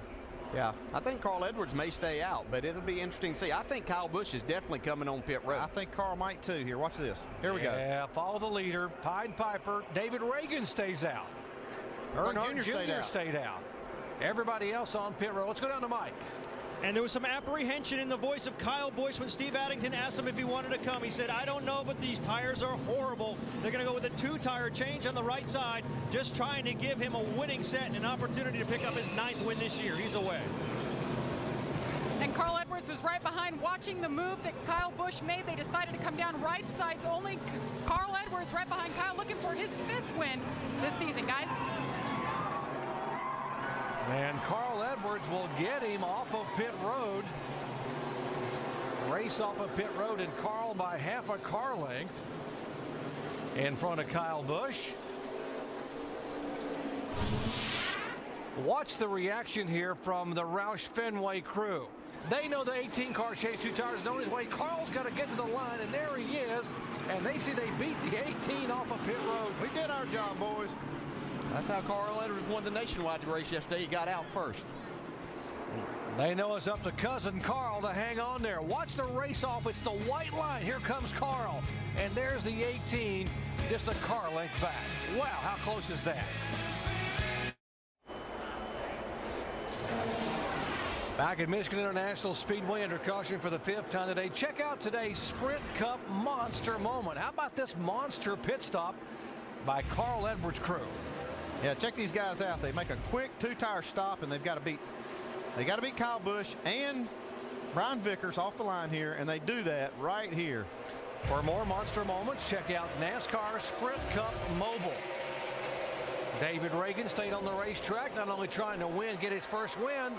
Here's the shuffle. Carl Edwards already under Dale Earnhardt Jr. getting into one. There comes Carl going above Michael Waltrip. Got his sights set on his teammate, David Ragan. 48 car Jimmy Johnson back on the lead lap, and Junior gets a little nudge in the concrete.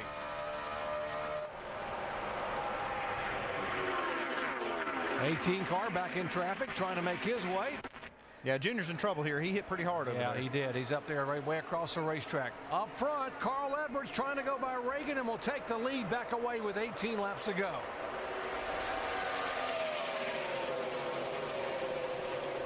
Dale Earnhardt Jr. will come across and hustle down pit road. Like he might have had a flat tire, but he got into the wall hard. Heavy damage on the right side after Junior had such a good car here the first half of the race. Fender's cleared, let him go. To right. And Jimmy Johnson's wanting to stay in front of Carl, but Carl's wishing he'd let him by so he could get that full clean air on the front of his race car before these other guys get through traffic. Yeah, Jimmy still wants to stay out here, though. He needs to try to get this lap back. Hopes for a caution right here, because if he doesn't get one in about 7 laps, he won't get that lucky dog. Jimmy Johnson right now the 19th and final car on the lead lap. Let's show you again what happened to Dale Earnhardt Jr. just after the restart here. Sliding up right against the wall there out of 4. Yeah, it's that seam there where the safer barrier and the concrete come together. See, watch it go, man. Well, that's going to cost something. Yeah, so much for that camera.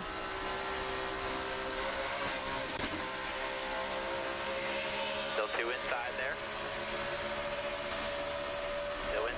Still inside, just want it.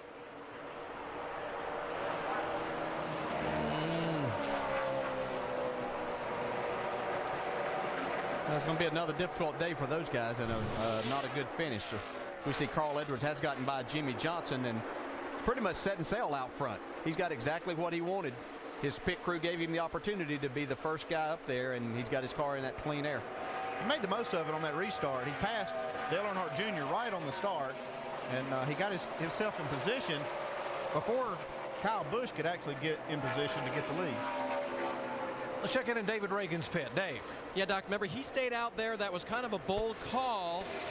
They didn't mean to. Jimmy Fennig had told his driver, if everyone comes in, let's come in and take on 2 tires. I just confirmed that with Jimmy. He said, well, we got what we got now. We'll see how it works out.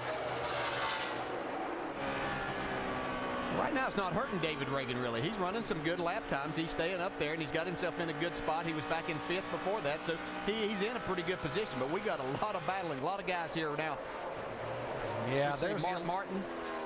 Mark Martin is there. He's coming alongside Kevin Harvick. Right behind him, DJ, the 11th of Denny Hamlin. A lot of point shuffling right there. The 6th, 7th, 8th, 9th, all these guys are racing for a top spot here.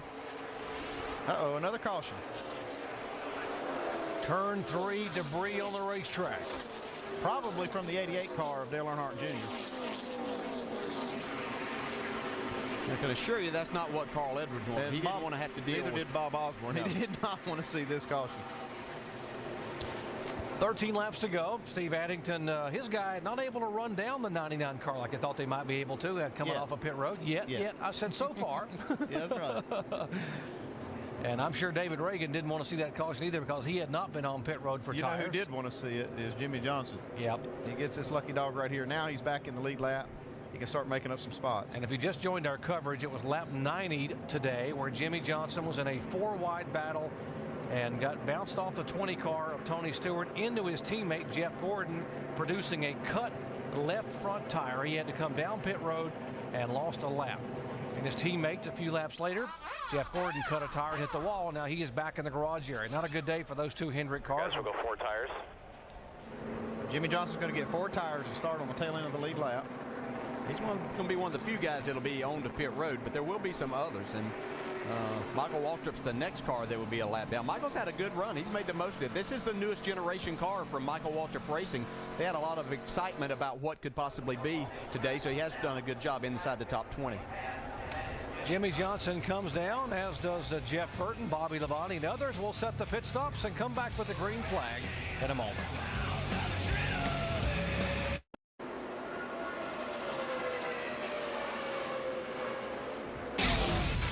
The NASCAR Sprint Cup Series in Michigan, brought to you by Aflac. Ask about it at work. By Hanes, with panties that won't ride up. Be wedgie free. And Coors Light. Get Coors Light pole position alerts on your cell phone. Just text pole to 42100. Radio from Kyle Busch as that last caution waved. Well, this is my shot. Yeah, they're going to stay. Everybody will stay here. Steve Addington saying, yeah, don't pit. And yeah, this is Kyle Busch's shot. He's third behind David Reagan and the leader, Carl Edwards, as we get set for restart with 10 to go real quickly. Kyle? Boy, I think Kyle will catch him. I think it's a great opportunity. I like that clean air that Carl's got out front. He's been fast. Here we go, Doc. Oh, it's going to be good. You love this one at Michigan. Pace cars pulling away. Can Carl Edwards become the second driver to sweep Saturday and Sunday in 2008? Kyle Busch did it at Chicagoland. Kyle Busch has got to get by the teammate of Carl Edwards, David Reagan. Remember, Reagan does not have fresh tires. Carl trying to pull away, and Kyle stuck behind the 6 car. Yeah, I think his only chance if he can get to the outside of the 6 car, and he's not even trying. He goes to the inside. Shows what I know. That's why I'm up here. Okay.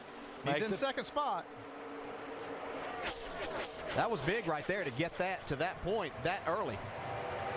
Carl's still got a pretty good jump on him. This gives him plenty of time now just to focus on that 99's rear bumper. Don't you think that Carl Edwards isn't looking in that mirror, though? He is up on that wheel right now. Look at David Reagan back on the inside. Fast. Yeah, that's going to help. David Reagan did not take tires and is having the best run of his career. How much does Jack Roush love seeing this for his young driver? Kyle Busch just didn't seem like he could get his car down ever going into turn 3 and on the exit, like he couldn't get back to the throttle. And David Reagan took advantage of that as Kyle gets the spot back now, but he's lost a lot of time to Carl Edwards. Remember, we are just an hour west of the Motor City. General Motors, Ford, and Chrysler.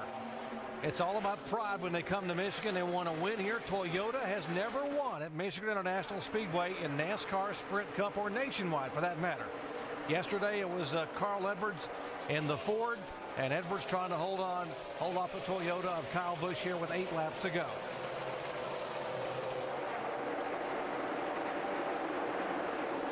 Now we do have cars going everywhere. They're in every lane, taking up all the lanes there now, Andy. Look at this, 3, 4, 5 wide there. Way up across the racetrack. There goes Harvick and Vickers. That's 5th, 6th, 7th. Well, Matt Kenseth has complained about a loose race car all day, but he's in a position right now in 6th. He could really make some good gains as far as the points go. How about Mark Martin there on the inside? Got himself up to 5th spot as he went by the start-finish line there. Kevin Harvick coming. He's running these guys down. He's the one making the moves back there. Clint Bowyer, by the way, is a lap down in 22nd position. Elliott Sadler is back there in the 19 car. That's Tony Stewart and Elliott battling. That is for 9th and 10th. Mark Martin's got 4 tires on. Matt Kenseth back there has 2 tires. Matt takes the spot away from the 83 of Brian Vickers there, though, so that moves him up, gives him 5 more points, actually getting up to 6th spot. See Jeff Burton trying to draft along with Tony Stewart on the bottom of the racetrack, the 20 and 31 cars. No. Whoa, trouble, and that is Denny Hamlin. Wow. And Jimmy Johnson was right behind that when this engine had problem took place. On the apron. Now, before that happened, he was in, and I know we talk about points a lot, but we're getting to that point. He was 9th in the points, and he had an 89-point cushion. Now, this is going to be huge, though. We've had a lot of guys right there that we've talked about all day that have had a lot of problems. Now, the 11, the 9, the 24, and the 07 hasn't run that well. Jimmy Johnson had just got by Denny Hamlin right here on the apron. Wow. This engine blows up. Talk about timing. And there are still 39 cars on the racetrack. The 39th place car 3 laps down, and there's 5 to go. So Hamlin comes to the pits. He could finish 39th, and that would be a huge blow in terms of his points. And do you ever look when something like that happens with 5 to go and say, man, I wish we had never made that last run on Saturday in that final yes, practice? I have, because you could just need just a few more laps. 5 more laps would have done it. That's a tough break. You hate to run all day long and have the thing blow up with 5 laps to go. All right, let's go back to Chicago. We saw Kyle Busch in this very position, except it wasn't Carl Edwards, it was Jimmy Johnson, and we know he's really good on restarts. We're going to have just basically 2 laps to go by the time they get this cleaned up. I'm with Rusty on this one. I think Carl's got something for him. Mike, let's check in with in the Kyle Busch pit. Well, just before that caution came out, it was almost as if Kyle Busch was waving the white flag and just acknowledging the fact that the 99 and the 6 were just better than him. But once this caution came out, it breathed new life into him. He believes he might have a chance, but still, he figures he needs to do a little bit better job on the restart. He said last time he was just overdriving it. Remember the last restart, he had David Reagan he had to deal with. Now he doesn't have David Reagan. He just got his focused on the back of that Ford of Carl Edwards. Let's listen to the Carl Edwards radio. Just saying it's going to be a good race either way, and we'll win if we deserve to. But I think it's good enough, bud. He sounded pretty confident to me. Yeah, I would be too, I think. You talked about the restart at Chicagoland. When Kyle Busch had to get it done, how aggressive was he going to be? Well, we know what happened. Kyle Busch aggressive, able to get by the 48 car, took it to high side, and took it to victory lane, sweeping both races in the weekend at Chicagoland, NASCAR Nationwide and Sprint Cup.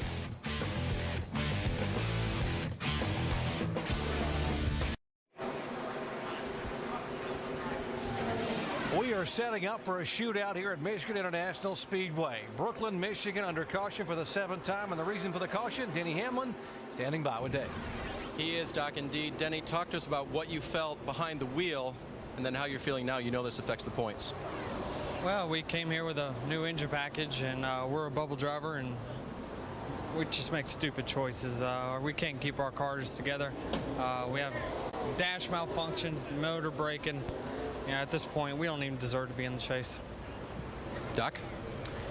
Boy, that's just show you how disappointed that guy is and what they're thinking about here. My goodness. And right now, he is barely in by just 35 points and 12th spot in front of David Reagan. Let's listen to the radio for the 99 car of Carl Edwards. He's been doing on these restarts about 10, 15 car lengths past the start-finish line. He goes and rear ends the car that's been taking that's been lead. So be prepared for that. So consider yourself warned, huh? Last time they had a restart, the 99 had a little insulation there in terms of his teammate. Yeah, but David Reagan didn't have any insulation right here. You see how he gets a nudge from Kyle Busch, and I'm sure that's what Bob Osborne's talking about when he tells Carl to be ready. Yeah, Kyle Busch does a really good job of getting to the gas and not spinning the tires on these restarts, and that really helps him. So I'm sure Carl's going to be ready for him. It will be 2 to go as they come down for the green flag. Who will it be? Carl Edwards, Kyle Busch. Toyota's not one ear. Can Edwards pull off the weekend sweep? Fans on their feet at Michigan International Speedway. David Reagan trying to get his career best finish. And Edward just pulls away. Got a great restart right there. The 99 car did. Not going to give Kyle that opportunity to get in his rear end. Here he goes. Biffle trying to get on the outside of his teammate. This doesn't look like it. Kyle has got a strong car on these on the first laps after these restarts. Yeah, it's like he can't get the front tires to grip and go where he wants to go. Jack Roush, who shops for so many years, we're in Livonia, Michigan, so proud of his strong engines. And right now, one stout Ford pulling away from Kyle Busch. White flag. Yeah, he had a good turn. Kyle Busch had a good turn 3 there, but I just don't think that he's got enough. Carl Edwards' car is just too strong, I believe. And these have been the 2 best cars pretty much most of the day. Dale Jr. was fast at the beginning, but for the last half of the race, these have been the 2 best cars. Carl Edwards trying to come down and get win number 5. The all-important bonus points. 10 bonus points per win. Remember, he didn't get the bonus points for the Las Vegas win because of the violation they had with the oil tank cover. Here he comes out of turn 4. And for the second time in 2008, a driver sweeps both events. Carl Edwards will win it Saturday and Sunday at Michigan. Great finish here. Matt Kenseth. Whoa. Jimmy Johnson down in the grass. Saves it from going against the wall, and he will come across. And Matt Kenseth just did get the 8 car of Mark Martin at the line. And gets him a top 5 finish for it. And that's 4 out of the top 5 are Jack Roush cars. Pretty impressive day, and David Reagan there in 3rd. Jack Roush has to be pretty proud of this. He's got to be awfully proud of. And how about that pit crew? Did a nice job of getting that 99 out when the race was on the line.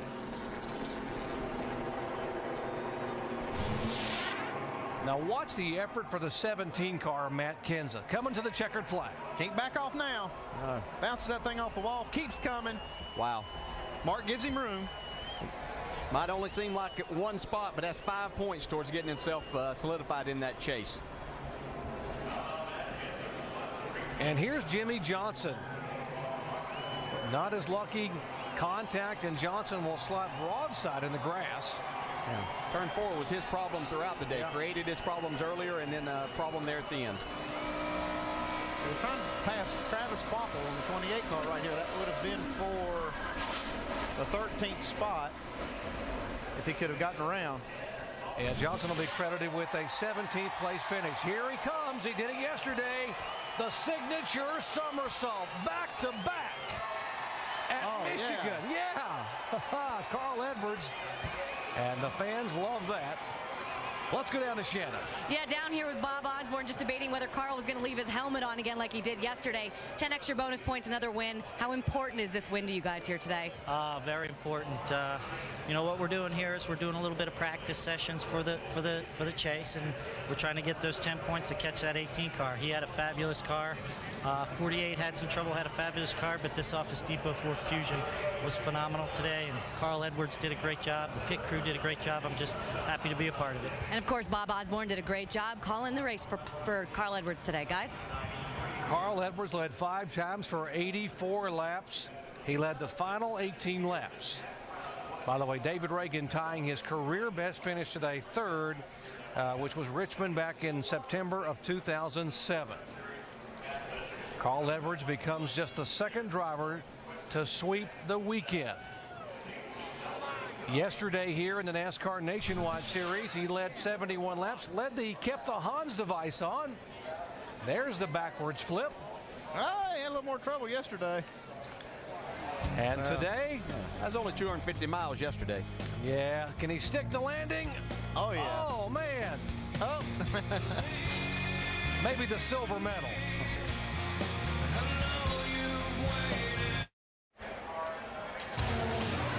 Back at Michigan International Speedway here in Brooklyn, Michigan. What a weekend it has been for Carl Edwards. He turned 29 on Friday, celebrated his birthday, won in the NASCAR Nationwide Series on Saturday, and today becomes just the 2nd driver in the Michigan history to sweep the weekend. Mark Martin did it back in 1993. Carl Edwards, a winner in the NASCAR Sprint Cup Series today. Let's go down to Victory Lane and Jamie Little. And it is a birthday sweep for Carl Edwards, turned 29 on Friday. Carl, you avoided some things that could have been a big factor here, plus the caution at the end and trying to hold off Kyle. Take us through your run today. First of all, I have to thank Office Depot, Aflac, Ford Motor Company. Ford's the greatest cars on the road, and I'm glad to be a part of their resurgence. And man, that was just that restart. Kyle's very good at restarts, and I knew he was going to hang back and get the run on my bumper like he did to Jimmy, about 3 or 4 weeks ago. I just didn't want to let that happen. My guys did an unbelievable job. He hit me off the pit road. I just got to thank all my friends and family and my fans. This is unbelievable. I mean, we're winning races, we're gearing up for the chase, and I'm feeling stronger than ever.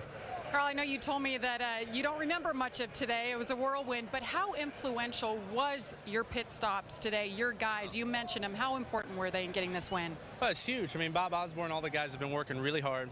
The calls that Bob makes nowadays are right. They're perfect. And he called 2 tires. My guys came through. I just can't thank everybody enough. I mean, Gillette and Under Armour and Escape RVs for my awesome Monaco coach, and mostly the fans for supporting this sport. I know times are tough right now, and it's cool to see this many folks out here supporting NASCAR, the thing that we love. Carl Edwards, 5th win. That's the most in a series for him. Mike? And the guy that Carl Edwards is still chasing, though, on the points is Kyle Busch. He's the runner-up today, and Carl said he was bracing for an attack from you on those restarts. What did you have for him?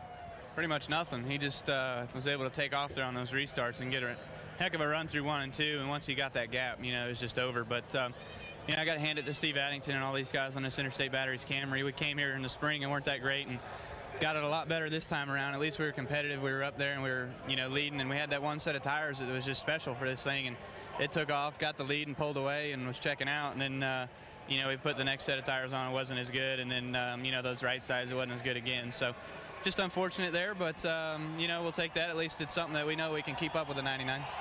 With this finish, you are officially locked into the chase and essentially the #1 seed. What's that like for you?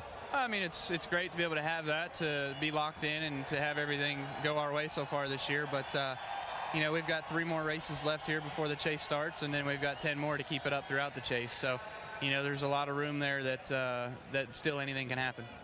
That's Kyle Busch. He brings it home 2nd. 3rd place right behind him, Mike, was David Ragan, and the call was, if everyone comes, let's come and take on 2 tires. Were you thinking bigger, or was that just a mistake?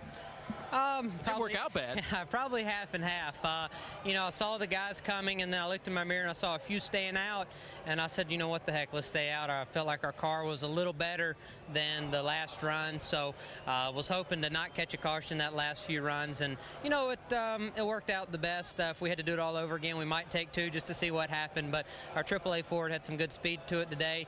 Congratulations to Carl. He was pretty fast, and I felt like we had just as equal a car to the 18. It just didn't work out, but nevertheless, a pretty strong and exciting day for us here in Michigan. You've closed the margin. It's now 26 points to 12, David. What do you think of that? I guess that's 26 points closer to getting in there. That's it. We still got 3 more races. That would mean something if we were going to Richmond next week. We'd probably pay attention to it a little more. We know what we have to do, and that's keep getting top 5s, keep getting top 10s, survive Bristol, get a good finish at California. So we know what's on the table. It's not going to be easy, but it'll be exciting. So stay tuned. And he's not in Watkins Glen anymore. Shannon. Yeah, Dave, moving right along down pit road, another Roush Fenway driver, Greg Biffle, 4th place finish today. You've moved from 10th to 7th in the point standings. How much padding does that give you in the next couple races? Well, it gives us a little bit, it was a great run for the 3M Ford Fusion car. Just guys did a great job in the pits. I can't say enough about that and how the engines ran. But just wish maybe different strategy. Maybe wish we would have stayed out on those tires. It was a game what to do. We knew a lot of guys were going to come, and David ended up staying out and getting the lead, and it really worked out for him. He's able to keep his track position. So we're curious if that would have worked for us, but I'm still happy with 4th. You got to talk about your teammate David Ragan and the run that he had today. How impressive was that for that young man? Oh, it was a great run. We were just a little bit faster than he was. I saw him in 4th, and we could put a little distance on him every green run, but I knew he was right there. And then once he stayed out on the stop and got in front of us, we needed about 5 more laps to do him or to try and get to race with him. But he did a great job. He kept the car under him all day, and good top 5 run for him. All right, great run for all the Roush Fenway drivers here today. Mike? Yeah, and another one of those Roush Fenway drivers is Matt Kenseth, the top 5. How would you assess the day overall? It was a struggle. We really struggled all day. I mean, we ended up with a good finish, but we really, the crew guys, overall guys, green flag stops or yellow flag stops, Chip calling the race and making good adjustments is what got us to finish. We really didn't run good at all. So all my teammates whipped up on us, and we probably had a car that could have won in the spring. So I'm just disappointed with how we ran, really. You've gone through some highs and lows points-wise over the last 2 or 3 weeks, but right now, 10th with 3 regular season races to go. How do you look at things in terms of the chase? I don't know. I mean, I'm just really concentrating on trying to get running better. We've been, trying to do some testing and trying to. Chip's been doing a good job trying to build some new stuff. Get to the next thing that'll elevate our game a little bit. So, right now we're not running good enough to win a championship anyway. So we're more concentrating on trying to get our cars running better and finishing better and running up front. So if we do make it, we can be a contender. Matt Kenseth brings it home 5th here in Michigan, Doc. Mike, 3 races remaining to settle the chase, and Kyle Busch is officially in the chase today. The big winners today, of course, plus 3 spots. Biffle, Harvick, the losers. Jeff Gordon finished 42nd. Casey Kane and Denny Hamlin hanging on. Clint Boyer is there, and as you heard, only 26 points back to David Reagan, who equaled his career best finish today. Guys, your final thoughts on what we saw here in Michigan? Yeah, what a run for Roush. He gets half the field are Roush cars. Half of the top 10 are Roush cars. All of his cars in the top 10. Yeah, great day for those guys. And these guys, it's going to make an interesting points battle from 8th back to 14th. Now we have a real race, and these next 3 races are going to be interesting. A good weekend to beat Carl Edwards and Alan Bestwick. A very good day to beat Jack Roush. Yeah, I guess so. And the Blue Oval Gang Ford rules the hometown race for the Detroit Big 3 as Carl Edwards and the Roush Fenway team sit in victory lane. Next Friday, Thunder Valley, Bristol, Friday night, 7:30 Eastern on ESPN, the NASCAR Nationwide Series race. And Saturday night, 7 o'clock Eastern, ESPN, our NASCAR Sprint Cup Series race presented by Pennzoil Platinum. I've got goosebumps, and I ain't even there yet. But I want to congratulate David Reagan on a great run. Elliott Sadler kept that car in the top 10, and Jamie McMurray had a big day. I'll tell you what, Tony Stewart had a good points day. Kevin Harvick had a good points day. And Clint Boyer and David Reagan only 26 points out of the chase right now. Sports Center is coming up next. Hope you'll stay with us for that. Of course, the late night NASCAR Now with a full wrap-up on today's race as well. Lots of in-depth post-race coverage. And our NASCAR Now Monday Roundtable, ESPN2, 5 o'clock Eastern Time tomorrow night.